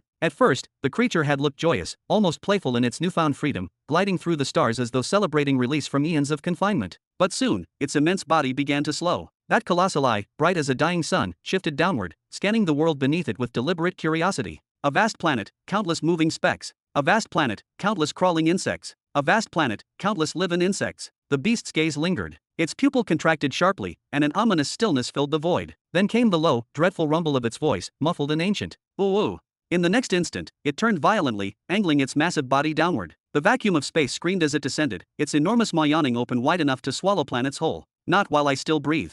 Fargus's roar shook the comms, raw fury ripping from his chest. His soul force surged like a supernova as he drew his arm back, every muscle in his body tensing, the air around him bending under the weight of his intent. Then, he struck. Quook! The void in front of Fargus compressed, light itself bending inward as if dragged by an unseen gravity well. Thwack! The punch landed squarely on the beast's right cheek. The blow was colossal, a burst of power so dense that the stars around them flickered out for a heartbeat. The creature recoiled with a guttural groan, twisting sideways as the impact hurled its titanic mass off course. Ooh! Its new trajectory sent it crashing straight through the midst of the warring fleets. Boom! Boom! Boom! Boom! Every movement of its body was a disaster. The shockwaves shattered formations, tore hulls, and shredded defenses. Hundreds of ships, entire squadrons, were caught between its massive jaws and disappeared into the darkness of its mouth, devoured in an instant. Many more slammed into its black, scaled body and erupted into burning fragments, filling the void with debris and screams that faded into static. No! The Allied forces marshal cried, his voice breaking with despair. His chest heaved as he watched entire fleets, the pride of his command, reduced to sparks against the creature's hide.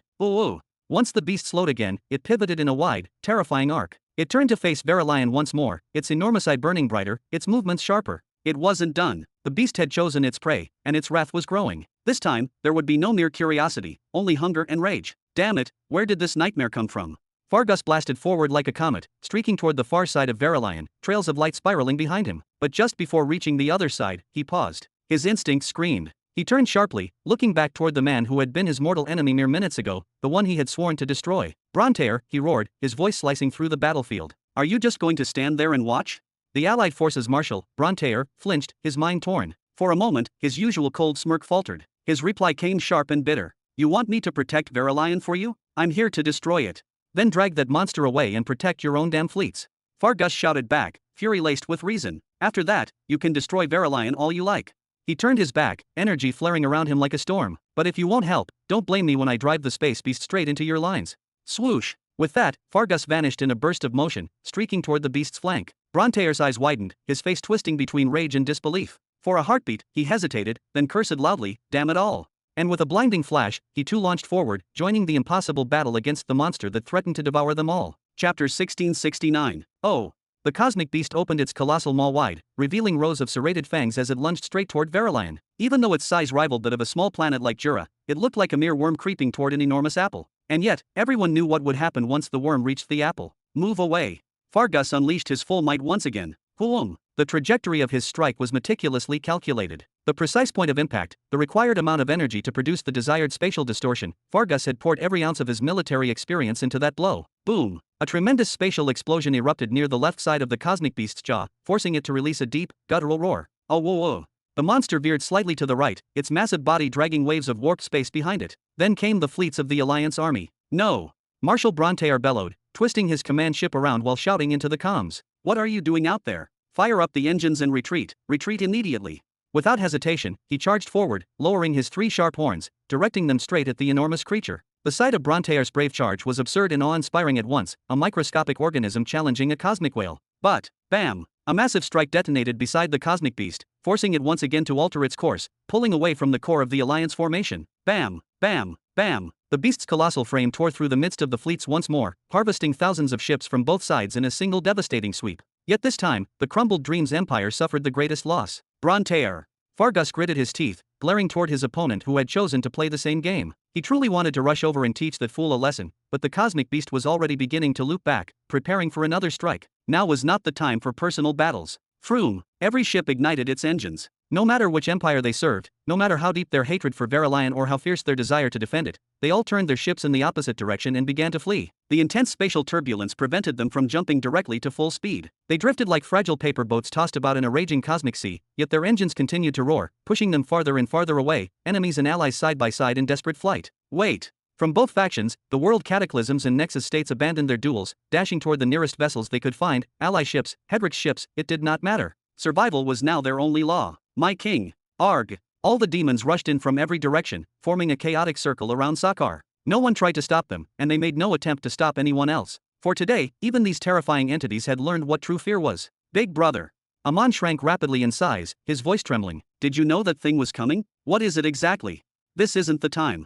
Sakar struck him on the back, pushing him toward the nearest transport ship. All of you, board the ship and leave now. Get as far away from Verilion. Right away. All the demon kings surged back into the ship once more, the massive transport that had already begun to move, its colossal engines roaring as it turned its back fully toward Verilion. Could they return to the planet now? Of course they could. No one was paying them any attention anymore. No one had the time or will to stop them. But return, for what? What would be the point? What if that monstrous creature truly managed to pierce through the planet's crust? Would they go back just to die themselves, to feed the monster with their own bodies? Big brother, what about you? Amon stood at the ship's hatch, his claws gripping the metal edges as the automatic doors tried to close. He refused to let them shut. His gaze fixed on Sakar's back. The elder demon was still standing outside, motionless, his figure outlined by the dim crimson light reflected from Verilion's surface. Leave. Sakar shouted, his deep voice echoing across the metallic corridor. He waved his arm with force that shook the air. This planet is my responsibility. I will not move, not even an inch, before I know its fate. After those words, Sakar clenched his claws so tightly that sparks flickered between them. In sheer strength, he was nowhere near Fargus or Brontear. Compared to those two, he was a mere shadow. If even their combined might could only slightly divert the course of the space behemoth, then for him, joining the fight would be pure suicide. But still, he would not go anywhere. When he stood before his majesty again, before that being who trusted him with Verilion's protection, and was asked why he allowed the planet to be destroyed, he needed at least one thing, an answer. Thump. At that moment, he felt a light touch on his back, followed by Amon's familiar voice. I'll stay with you. What? Sakar turned sharply, his expression shifting from anger to shock. Behind him, the transport ship had already detached and was speeding away, its lights fading into the void. Only Amon remained, standing defiantly amidst the scattering dust and sparks. Are you insane? Do you want to die here? Don't worry, Amon replied with a calm conviction that felt older than his years. I told them to go to the rendezvous point, the one we used before coming here, and wait for us there.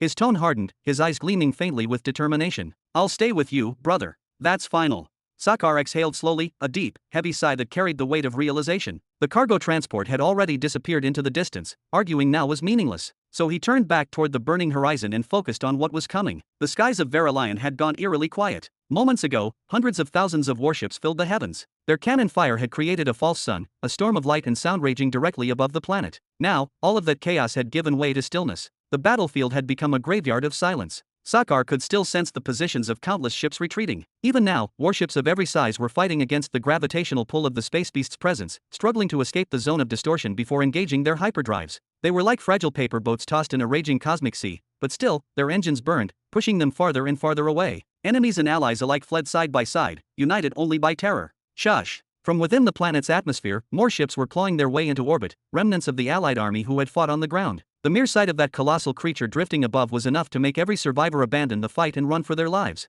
Those ships, however, carried no elite warriors, no grand strategists, just terrified soldiers and wounded men. Neither Fargus nor Brontear gave them a second thought. Fargus did not try to steer the creature away from them. Brontear did not lift a finger to defend them. They left them to their fate. Whoever escaped, escaped. Whoever perished, perished. Now, around Verilion, only a handful of figures mattered: the space beast, the two marshals, and standing far below, Sakar and Amon. Bam! Fargus unleashed another cataclysmic strike, channeling every last reserve of his strength. His face had turned pale beneath the storm of cosmic light. The toll of constantly exceeding his limits was beginning to deform his very essence. Even though he continued to draw energy from the swirling primordial chaos surrounding him, that process itself drained him deeply, a slow, merciless erosion of his will. He could not endure much longer. With visible strain, he looked across the void toward his rival and shouted hoarsely, "Brontear, everyone's gone. Stop this damned game and focus our strikes in one direction so we can drive it away before it's too late." Ha ha, Brontear's laugh echoed through the void like a twisted growl. "I have a better idea." He turned abruptly, facing Fargus directly, his three horns glinting with murderous intent, and launched himself forward at terrifying speed. "Come on, let's finish what we started." Bam! Chapter 1670. Then let us finish what we started. Brontear turned sharply toward Fargus, his three horns glinting as he lowered them like spears and charged with feral momentum. "What?" Fargus froze for a heartbeat, but centuries of battlefield instinct jolted him into action. "I tried to treat you as a sentient being, but it seems there is no difference between you and an actual raging bull." Then he struck. Quook! The fabric of space between them bent and stretched like molten rubber before snapping back as their attacks collided. Boom! The two were hurled apart, their bodies spinning through the vacuum like artillery shells fired from ancient cannons. They had exchanged hundreds of blows already, but this single strike, sent a rippling black shockwave that was far worse than any before. It was clear now, the spatial fabric around Verilion had reached its limit. "Brontear!" Fargus forced himself to halt midair, his breath heavy. "Do you even understand the consequences of what you are doing?" "Mumu, of course I do," Brontear's deep voice rolled out like thunder. "You will keep defending Verilion, your master's precious toy, no matter the cost, won't you?" The bull-headed marshal threw back his head and laughed wildly. "Then today, either you die, or Verilion is annihilated. Either way, I win." "You whoa." The space beast, the bearded whale, began circling again, readying for another mindless assault against the planet below. "Brontear, you idiotic bastard." Fargus pointed a claw toward him, fury flaring in his voice. "What you are doing violates every interstellar accord. You will become the enemy of every academy if it is proven that you aided a young space beast in devouring a planet and triggering its evolution. Accords? Those who signed them are long dead." Brontear barked a laugh that echoed across the void. "And those academies? They are hollow carcasses without him. I am Marshal of Lord Zarian, let them come and kiss my damn tail. Ha ha ha."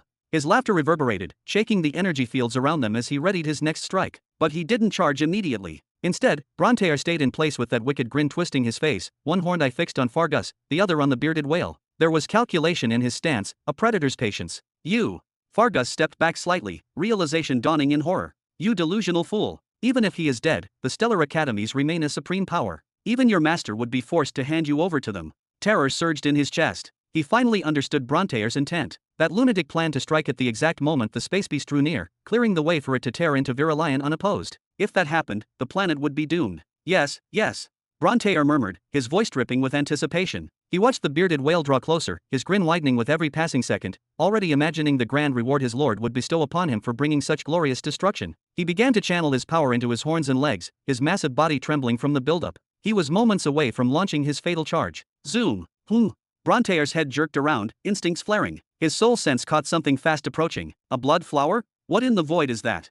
Annoyed, he swung his arm with a snarl. Bam! The crimson flower exploded mid-flight, lighting the void with a violent burst of energy. Brontear's brow twitched in disbelief. That tiny flower had carried the destructive force of a full-scale strike from a peak world cataclysm-level expert. Even he couldn't simply shrug off such an attack. The flower disintegrated into a blooming cloud of blood. The amount was staggering, enough to fill a small pool if gathered together. But then, zoo, zoo, zoo. What?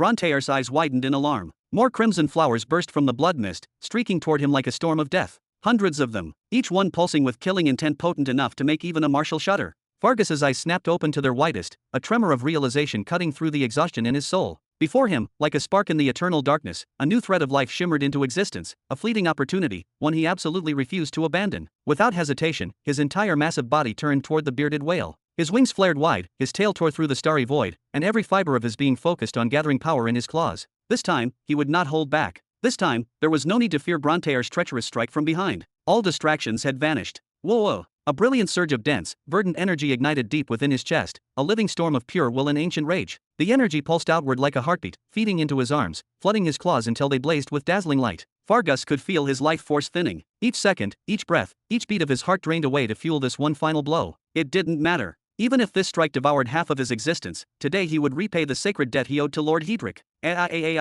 He roared from the depths of his being, a sound that tore through the vacuum like thunder through a dying storm. His body overflowed with unfiltered, primal power, power so intense, so divine, that even a celestial guardian would have frowned in wary respect. Then, without hesitation, he brought his claws down, not to the side of the beast, not to deflect its monstrous trajectory, but straight down, aimed directly at the very center of its forehead. Boom!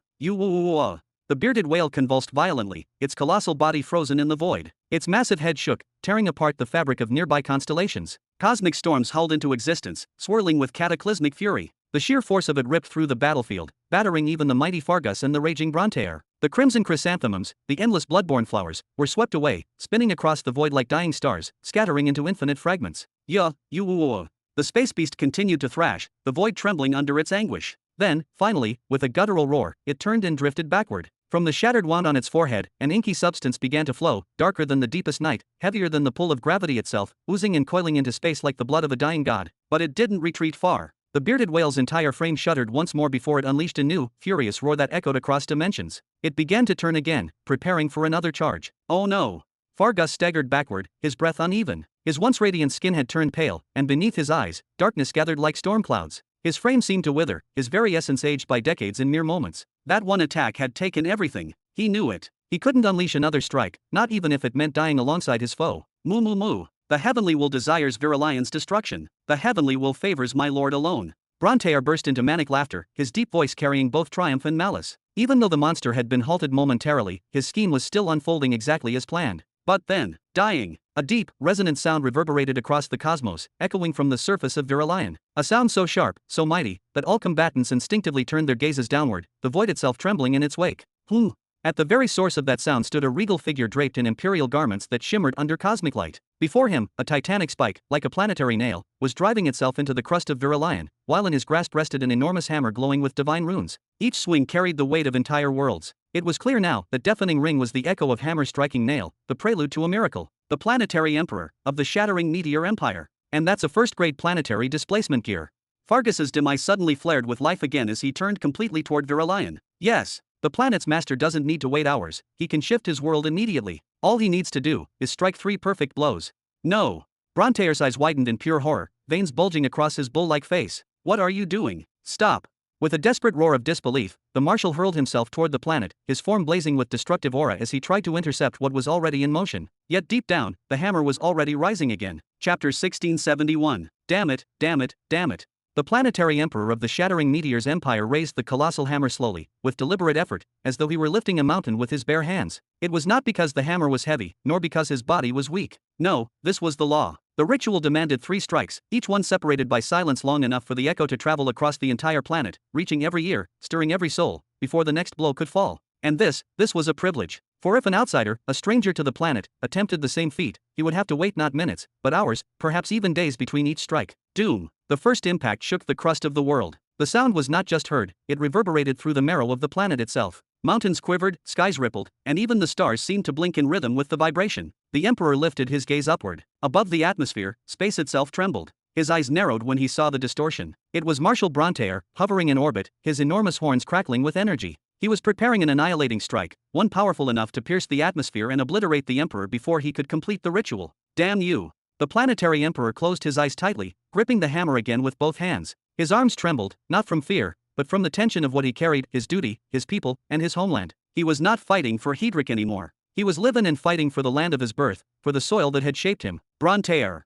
Fargus bellowed with every breath in his chest, his voice echoing through the burning sky as he lunged forward to intercept. But, ooh! The roar of the space beast shook his very essence. The creature was closer now, far too close. No! Fargus froze for a split second. The bearded whale had grown furious. This time its movements were more violent, its speed unimaginable. Its rage was no longer the quiet tremor of a sleeping god, it was a tempest unleashed. Whoosh! Above Fargus, a massive cauldron manifested out of nothingness. Its surface was dark, ancient, like a fragment of the cosmos itself, etched with runes that pulsed with red mist. The air thickened under its presence. Even those thousands of kilometers away felt their lungs tighten. Even Brontaer hesitated mid-charge, his face twisting. A fourth-class planetary extremis artifact? You people have something like that. Fargus bared his fangs, his expression carved from pain and resolve. This was the final defense Hedrick had entrusted him with, a weapon to be used only in the shadow of extinction. He was warned never to reveal its existence, unless the end was truly near. And now, it was. Whoosh! The cauldron inverted above him, and a shower of crimson mist began to rain down, coating his body. Grah! Fargus roared, his muscles convulsing, his veins glowing red. His once white aura turned to bloodlight, his claws glimmering like molten blades. His energy reached its absolute limit. Then, wall of crumbled dreams. Fargus thrust both claws forward. In an instant, a colossal barrier surged upward, spanning horizon to horizon, shielding both sky and earth. Oh!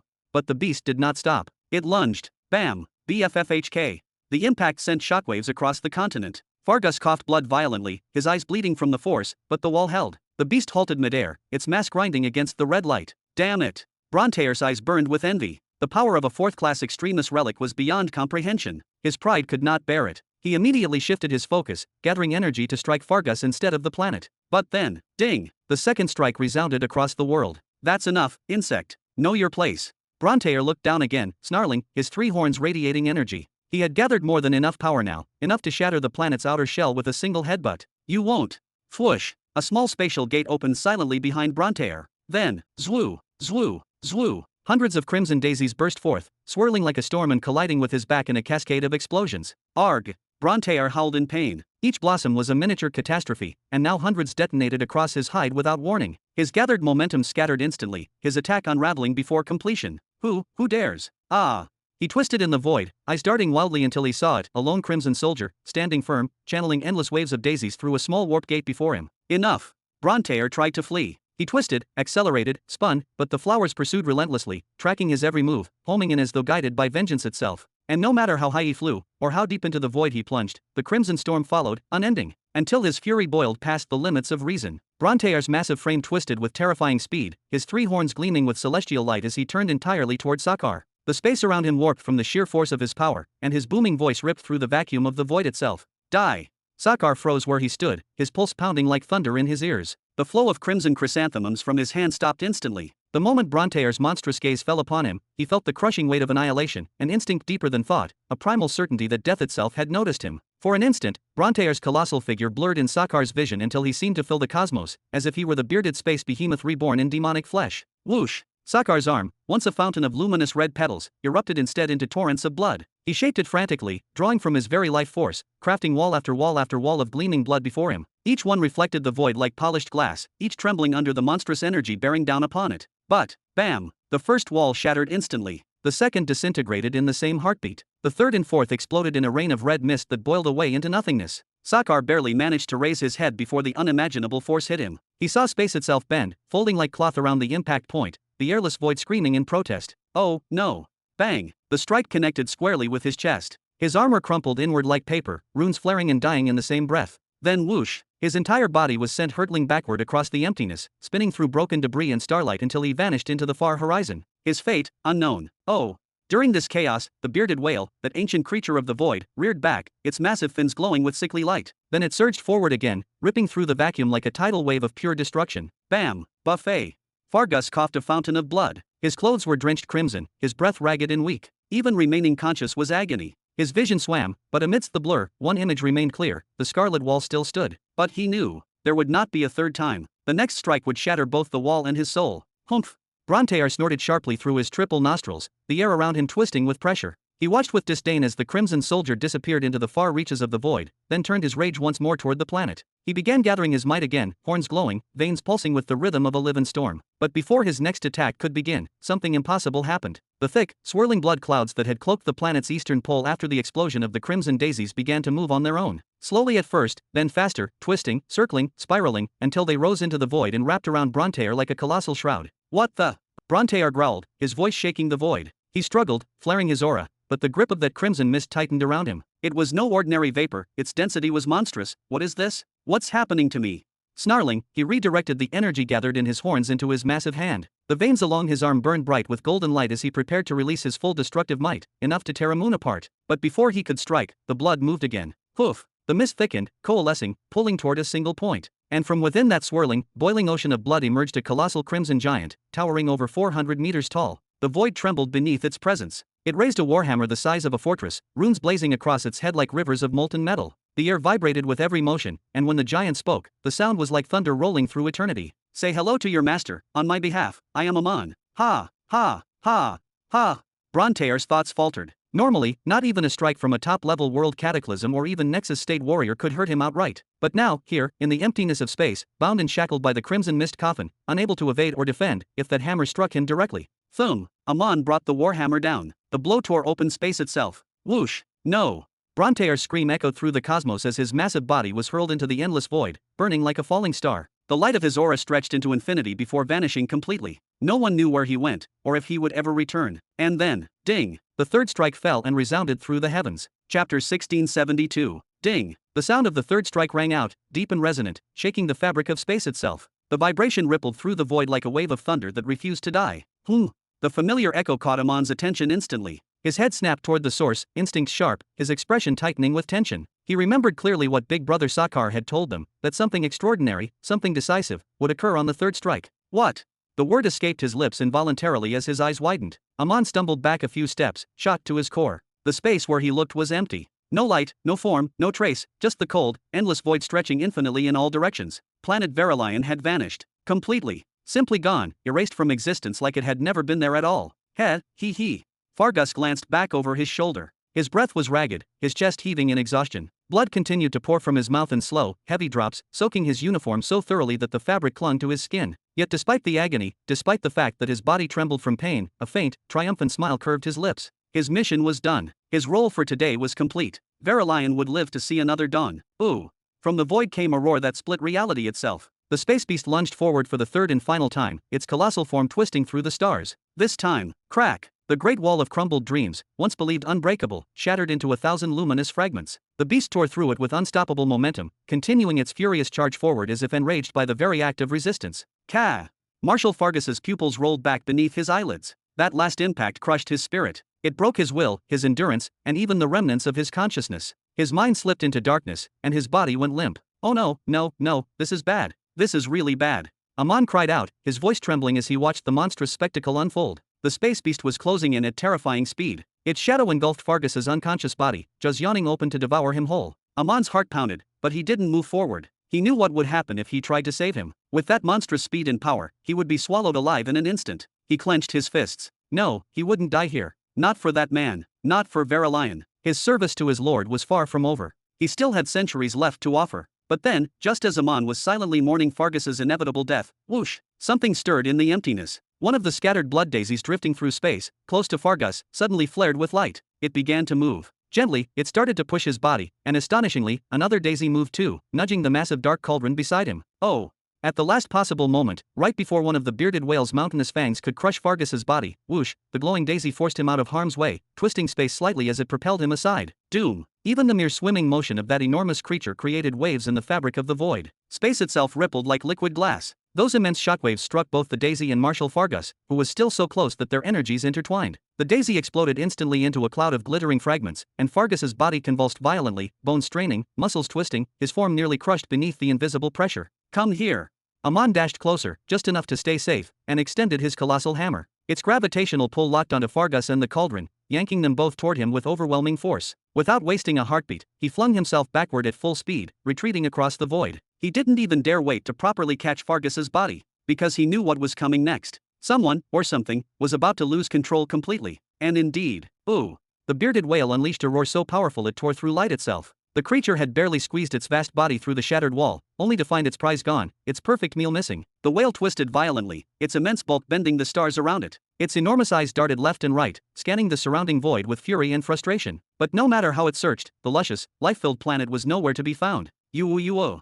With one last earth-shattering bellow, the beast turned and sped away, its form fading into the black horizon of the cosmos. It didn't even glance at Fargus or Amon. They were beneath its notice, insignificant compared to the feast it had just lost. The moment the planet vanished, so did its interest. It would not waste its strength here. It had to hunt anew. Amon watched silently, every muscle in his body tense, until the monstrous presence faded beyond the reach of his soul sense. Only then did he release a long, trembling breath. His gigantic frame began to shrink, collapsing in on itself until he returned to his normal size. He drifted forward, cautiously approaching Marshal Fargus's body, his expression grave. He examined him carefully. There were no broken bones, no external injuries. Neither the space beast nor Marshal Brontear had managed to harm him physically in the chaos. Yet, his condition was critical. His inner reserves were completely drained. His soul force was nearly extinguished. He had even drawn upon a portion of his life essence to survive. Using that strange cauldron, he had forced himself to manifest a level of power he was never meant to reach through normal means. Now, his body trembled faintly, caught between life and collapse. His energy was gone, his consciousness adrift. The cost of his defiance was written all over him. Marshal Fargus had given everything. He would need a long period of recovery and rest before he could even dream of standing again, and that certainly wouldn't happen out here, in the lifeless expanse of space. The void offered no comfort, no healing, only silence, radiation, and endless cold. If they wanted him to live, they had to get out of here. Fast. If you're thinking of eating him, forget it. The voice came suddenly from behind Amon, deep and calm, cutting through the emptiness like a blade. That man is still vital to Verilion's defense. What do you take me for? Amon barked, spinning around sharply. His hammer gleamed faintly under the pale light of the stars as he turned onto the figure approaching through the void. Sakar, his pace steady, his presence unshaken despite everything. Seeing him alive wasn't much of a surprise. Amon had already suspected it. Those soul daisies scattered across the battlefield wouldn't have moved of their own accord. The terrifying blood shroud that had enveloped them earlier could never have been formed without Sakar's full consciousness controlling every pulse and wave. Yet even so, Sakar clearly wasn't in his best condition. His armor looked like it had been struck by a star. Hey, are you alright? Amon asked, his tone softening as he took in the sight before him. The crimson armor that had once gleamed with a royal luster was now warped and caved in around the chest area, metal folded inward like crushed paper. A dark fracture split the center of the breastplate, and from it oozed blood mixed with bits of torn flesh. The damage was brutal. Half the armor had been rendered useless, its internal systems barely functioning. I'm fine. Sakar muttered, his voice rough but steady. If not for the armor, that strike would have blown my chest apart. He nodded faintly, then brushed past Amon, limping slightly toward where Fargus floated unconscious. We'll need to send a request to Sky Opening City, he continued, voice firm despite his injuries, and have them expedite with the high-grade epic-grade armor set. Ha! Amon chuckled under his breath. Even the world cataclysms and Nexus states we fought today didn't have one of those. We'll be waiting a long time, old friend. Let it take long, Sakar replied, his tone calm, but a flicker of iron resolve shimmered beneath it. As long as it's worth it. He crouched beside Fargus, examining his wounds for a few moments. Then he nodded decisively. He's alive. Barely. But we have to get him out of here before something else in this cursed place wakes up. Big brother. Amon's expression hardened as his gaze swept over Sakar from head to toe. We need to get you out first. That armor won't hold for long. The breach in the chest plate meant every built-in life support system was nearly useless now. Air regulation, internal pressure balance, energy circulation, all compromised. Even Sakar's endurance wouldn't keep him stable forever. Sakar didn't argue. He gave a brief, silent nod. You said the transport ship is still waiting at the coordinates where we first appeared. Not far, Amon confirmed. An hour's flight at most if we push it. Sakar reached out, grabbed both Fargus and the dark cauldron, and handed them to Amon with deliberate care. These two are your responsibility now, he said quietly. Don't lose either of them. Not the man, and not that artifact. Then, slowly, Sakar spread his arms. A faint hum filled the void as thousands of luminous specks began to drift toward him from every direction. The soul daisies, his scattered extensions of will, were returning. They glowed faintly like a storm of stars gathering under his call, forming spirals of pale light that converged around him. Come to think of it. Amon muttered, eyes narrowing as he watched the spectacle, there are thousands of those things everywhere. You're not the type to waste your strength without a reason. All these daisies spread out during your attack on the bull's head, didn't they? If you'd focused them all on him, or even kept them close for protection, you could have avoided that hit entirely. So tell me, what happened? Sakar chuckled softly beneath his mask, even though his voice trembled faintly from pain. Who said spreading them was a waste, or a mistake? He raised his hand as the blood daisies neared. Despite his exhaustion, he moved his fingers gently across the light petals, almost tenderly, as though caressing a treasure beyond value. Amon, he said, his tone lowering to a whisper, one that carried a strange, simmering thrill beneath the weariness. We didn't lose anything today. In fact. He paused, letting a faint, wry smile form under his shattered helm. We just hit the jackpot, as the humans like to say. Chapter 1673. The Mid-Sector 99, Dawnlight Stellar Academy. Buzz. The main portal shimmered with rippling light as its activation runes flared to life, and from within the radiance, two figures emerged, Robin and Jabba. Welcome back, Professor Robin. The two gatekeepers bowed slightly, their expressions glowing with sincere smiles. It has been around 140 years, hasn't it? Robin spread his arms wide, lifting his gaze to the sky above. The multiple moons hung there in perfect harmony, painting the heavens with silvery hues. Yet, even with such beauty before him, he didn't feel the same awe as he once did. The skies of Nihari had grown far more magnificent in his memory. But Jabba wasn't distracted by the scenery or the nostalgia in his master's eyes. Incredible! He whispered. It was his first time stepping into the mid-sector, and the difference struck him like thunder. He closed his eyes, extending his senses as if to drink in the ambient energy itself, the thick, flowing essence of cosmic laws and the layered density of starlight power. Every shift, every vibration in the air felt alive to him. Robin, noticing his disciple's focus, didn't interrupt. A faint smile crossed his lips. He remembered being exactly the same when he had first arrived at planet Azakra so long ago. After a moment, he lightly tossed two space rings toward the gatekeepers, one to the left and the other to the right. Anything new, boys? Haha, thank you, Professor Robin. The guards caught the rings with surprised delight, replying in unison. Robin was one of the very few professors generous enough to give them anything at all, and his gifts were always worth more than their pay. The last time he had done so was 140 years ago, when he rewarded them for cleaning up substitute teacher Morgana's unexpected mess. Even then, his payment had been extravagant. But now, each of the rings carried 1,000 full pearls, not to mention the value of the rings themselves. After a quick glance at each other, the guards' cheerful faces turned more serious. One of them stepped forward. Actually, there's something you should know, Professor Robin. Several powerful factions have been searching for you. They've been trying every possible way to find your location. The other added immediately, they've been scanning the entire sector, looking for someone with your name and description. So far, they've found nothing. Still, they keep their representatives stationed here at all times. They even promised a reward, 100 pearls, to anyone who reports your return. Robin's brows lifted. 100 pearls? That's quite generous. His tone was calm, yet his mind spun with quiet calculation. If they have representatives stationed here openly, then they can't be criminal groups, right? Correct, Professor. They're all reputable forces, known for their good standing, one guard replied quickly. There's no reason to ban their envoys from the servant dorms or guard barracks. Besides, some of their students are part of the academy. He paused, his voice lowering. What will you do, sir? If you want, we'll pretend we never saw you. But you should move cautiously, many students and workers are chasing the same reward. Oh. Robin rubbed his chin, then chuckled softly. No need. I don't intend to hide. I'll be staying here for a while. So, go ahead, report it. Better you get the reward than someone else.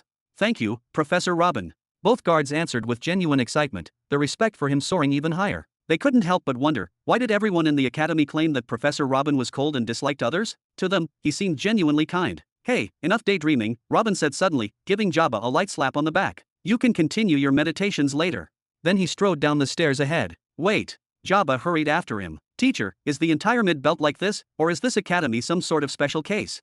In terms of the maturity of the laws you're feeling around you, Robin began with his usual calm and gentle tone. That's something you'll find across nearly all the planets within the mid-belt. The entire region resonates with deeper cosmic harmony, its elemental laws are sharper, more stable, and more responsive. But when it comes to the elegance of the architecture, the purity of the energy, and the luxury of the materials used here, that's something you'll only find in this academy. They've poured centuries of effort and countless resources into shaping this place into the perfect nexus of research and power. It would be unfair not to give them credit where it's due. The air itself felt alive, vibrating faintly with tranquil cosmic hums. For Robin, the serenity of the environment was soothing, but what truly warmed his spirit was answering the endless curiosity of a student who had stopped existing for more than 5 centuries. Watching Jabba rediscover the universe felt almost nostalgic. Be careful, Jabba murmured suddenly, his instincts tightening like a coiled spring. That person over there, he feels incredibly strong. His eyes, or rather, his perception, focused on an elderly man standing before a massive, marble-white structure that radiated subtle ripples of energy. Even though Jabba had only managed to build a single stable foundation over the past 3 days, his body still recognized the unmistakable chill of danger. The man's presence alone felt like an entire storm compressed into a human shape. Robin followed his gaze and smiled knowingly. Oh, of course he looks strong, he said, his tone casual as if commenting on the weather. He's in a nexus state. Then he waved a hand toward the old man, calling out cheerfully, hello there. The elder turned toward them, his brows knitting in annoyance at what he assumed was a disrespectful interruption. But the moment he recognized who stood before him, his entire demeanor shifted. The sternness melted into warmth. He offered a respectful nod and even a faint smile. Professor Robin. A nexus state. Jabba froze, whispering the words as though they burned. His pulse pounded in his ears as they continued walking, and only after they crossed the street did he find the courage to speak again. You mean like, the same level as? Yes, Robin confirmed with a simple nod. Like the overlord of the Great Serpent Empire. Those who reach that level of existence are merely teachers here. He smiled faintly, as if discussing something completely ordinary. And not every Nexus state can earn the right to teach either. Only those with revolutionary research, immense contributions, and names that carry weight across mid-sector 99 are accepted. The guards, they called you professor earlier. Jabba blurted, disbelief flooding his tone. Then that means, you're that strong too. You have a reputation that wide across mid-sector 99? And, wait, what even is mid-sector 99 supposed to mean?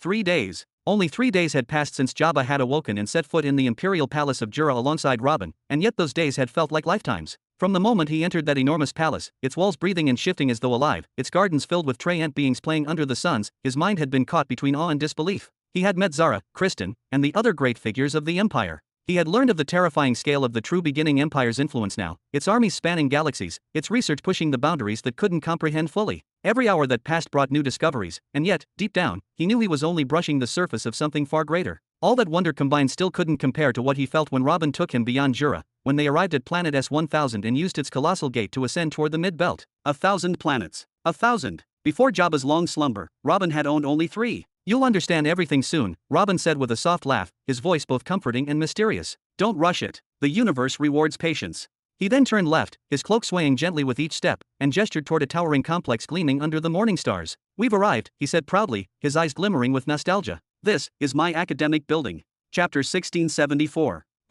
With each step Robin took toward the towering academic building, his expression shifted, curiosity giving way to disbelief melting into something akin to nostalgia and faint dread. The structure loomed before him like a relic of another age, and yet it pulsed with life. It had been over 140 years since he last set foot here, and back then, there had been only 7 students scattered through its vast, echoing halls. In his memory, the place had always been quiet, where a single cough could travel from one corridor to the next. It should have been abandoned long ago, left to crumble under layers of dust and time. At best, he expected to find 1 or 2 lazy kids slumbering in a corner. So why? By the heavens, master, are you the professor here?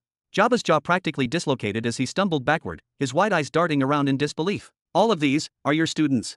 Robin's gaze followed Jabba's trembling finger, and even he found himself momentarily stunned. The open courtyards and marble staircases were overflowing with life, hundreds of students moving in intricate currents like a living river of intellect in chaos. Some exchanged notes animatedly. Others sat cross-legged chanting formulas. Inside, through the archways of the grand auditorium, Robin's sharp eyes caught the sight of thousands more, filling every seat, every balcony, and every step. The once empty building had become a city of scholars, alive with voices, questions, and the hum of raw energy. I think this place is mine. Robin muttered, raising one eyebrow, his tone caught between irony and confusion. Could it be that, during his long absence, a rumor had spread that the old professor had left the academy forever, prompting every self-proclaimed genius in the sector to invade and claim the hall for themselves? The thought was absurd, yet the evidence was right before him. He climbed the steps slowly, each footfall echoing faintly, until he reached the massive gate. As soon as he stepped through the entrance, however, he froze mid-stride. There was no idleness, no slacking, no daydreaming. Every student in sight was deeply engaged in something profound. Dozens were discussing the laws, tracing mathematical patterns with glowing quills. Others were studying the nature of souls, releasing soul creatures across the open courtyards. In the dueling grounds below the amphitheater, students sparred fiercely, channeling elemental force into blinding arcs of light. Even the distant laboratories, visible through transparent panels, were alight with motion, arguing passionately over metaphysical equations that would have terrified the average mind. Could it be? Robin murmured. Acting on instinct, he reached out and stopped a young man passing by. Hey, you, who's your instructor here? The student blinked, clearly offended. Do you live under a rock, brother? He scoffed, brushing Robin's hand away with a flourish. Then, placing one palm dramatically on his chest, he lifted his chin with reverent pride. She's the professor of professors, the teacher of teachers, the pure and exalted lady, the supreme Morgana. His eyes sparkled as if even saying her name filled him with divine inspiration. And if you're planning to join her class, forget it. Enrollment's been closed for 5 years now. She entered seclusion to focus on higher enlightenment. Go back to wherever you came from, old man. Seclusion. Robin blinked, his brows furrowing slightly. Then he smiled faintly, patting the young man's shoulder as though consoling a lost child. Thank you. You can go back to suck on your mother's tits now.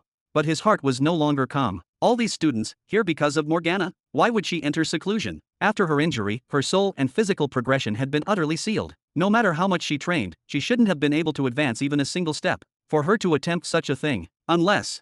His eyes widened. Oh no, that's not good.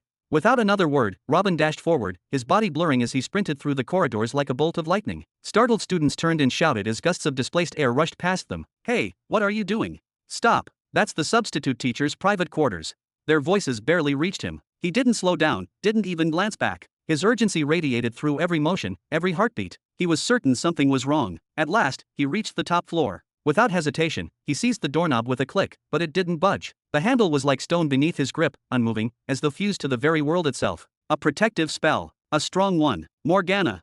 Robin roared, slamming his fist against the door with all his strength. The echoes rolled through the halls like thunder, making the walls tremble. Call the guards, someone shouted from below. I'll stop him myself, yelled another. Before the chaos could escalate, Jabba, who had been panting halfway up the staircase, threw up both hands in desperation. Please, everyone, calm down, he bellowed, his voice cracking under the strain. The professor knows what he's doing. If you must, alert the administration, but do not interfere with him. Out of the way. One of the overzealous young students dashed up the stairs and shoved Jabba so hard that the impact sent him sprawling backward, hitting the floor with a painful thud. BFF.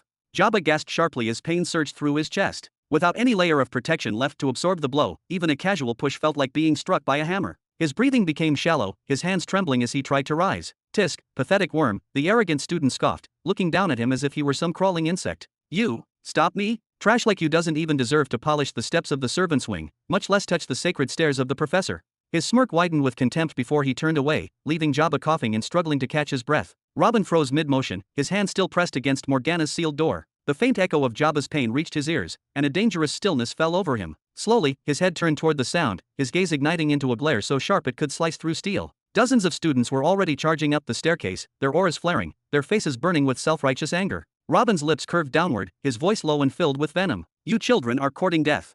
Hew 'em, hew 'em, hew 'em. At once, the entire corridor shook as dozens of soul gates materialized around him, glowing circles of ethereal light, humming with divine resonance. From within them, his soul creatures emerged, towering figures woven from light and shadow, each radiating a wrath that mirrored their master's fury. The ground trembled as they stepped forward. Their eyes, if one could call them that, burned with blue fire. No more peaceful errands. No gentle chores. Today was for war. Bam, bam, tack. Below, hundreds of students had gathered at the base of the stairway, craning their necks to see the commotion. They expected a brief scuffle, a foolish intruder being beaten senseless by their peers for daring to disturb the sacred quarters of their beloved professor, Morgana. But what they witnessed was carnage. Swoosh. Ah. The first group of students who charged upward were blasted backward as if struck by invisible cannons. One after another, they were sent hurtling through the air, slamming against walls, tumbling down the stairs, or colliding into their comrades below. Each face bore a mark, a glowing bruise, a burning handprint, a fist-shaped welt that shimmered with spiritual force. What the hell is going on up there? A strong student yelled as he caught a female classmate flying straight at him like a launched projectile. He steadied her, eyes wide, then turned upward and bellowed, You dare attack students, intruder? Who do you think you? Before he could even finish, a white and gold soul creature appeared before him in the blink of an eye. The creature towered over him, haloed in radiant energy. It raised one glowing arm high, then slap, the strike landed with such force that the boy's head twisted sideways, his cheek splitting open as a tooth flew from his mouth and clattered against the floor. Get out! Robin's voice erupted, a roar imbued with pure killing intent that shook the entire hall. Every last one of you, out of my hall. Hew 'em, hew 'em, hew 'em. More soul gates tore open all across the upper floors, flooding the air with blinding light. Though Robin's order had been strict, no killing, only blows and slaps, the sheer difference in power made resistance futile. Every student who dared to raise a defense, to invoke a law or chant a spell, found themselves flattened in an instant, their techniques shattered before they even reached him. Some summoned their soul force, others wove intricate law formations, and a few unleashed Morgana's signature enchantments, but none of it mattered. Each was silenced the same way, a purple bruise blossoming across their cheek, the echo of a slap still ringing in their ears. Bam! The last soul creature threw the final unconscious student out and slammed the massive door shut. Arg, an intruder. And intruders attacking the academy. Get the guards. Summon the faculty, now. Down below, chaos reigned. Students scrambled, shouting orders, gathering the injured. Amid the noise, one young woman slowly lifted her head, blood trickling from her lip. She furrowed her brow and muttered under her breath, her voice barely above a whisper, yet the entire room fell eerily silent as her words rippled through the air. Did he just say, get out of my hall? The murmurs began. Wait, have you heard the legend? The story about the true professor of this hall. The seniors used to talk about him, said he was a monster who beat them senseless whenever he appeared. Someone once claimed he nearly killed 3 students during training. No way, it can't be. Another spoke with swollen eyes. A hush swept over the crowd, their faces paling as realization dawned. And then, in a trembling voice that seemed to echo through every heart present, May the heavens have mercy on us all. Chapter 1675. Unbearable spoiled little brats, Robin growled under his breath, glaring at the closed door with simmering anger. His jaw tightened, his patience stretched thin. Then he turned toward Jabba, his tone softening slightly though his expression remained sharp. Are you all right over there? Tisk, tisk, Jabba groaned as he pushed himself up from the floor, moving stiffly. My body's fine, but my pride, my poor pride isn't. Damn it, I need to get back to training before I start rusting. He spat the words out, half irritated and half embarrassed. Robin let out a quiet exhale through his nose. We'll deal with that pride of yours later. Right now. His voice deepened, and his gaze snapped back toward the apartment door, locking onto it with lethal focus. A low hum filled the air as his body began to radiate an overwhelming surge of soul force, thick, heavy, and unrestrained. Whoosh! The air trembled. This. Jabba's eyes widened in awe, his breath caught in his throat.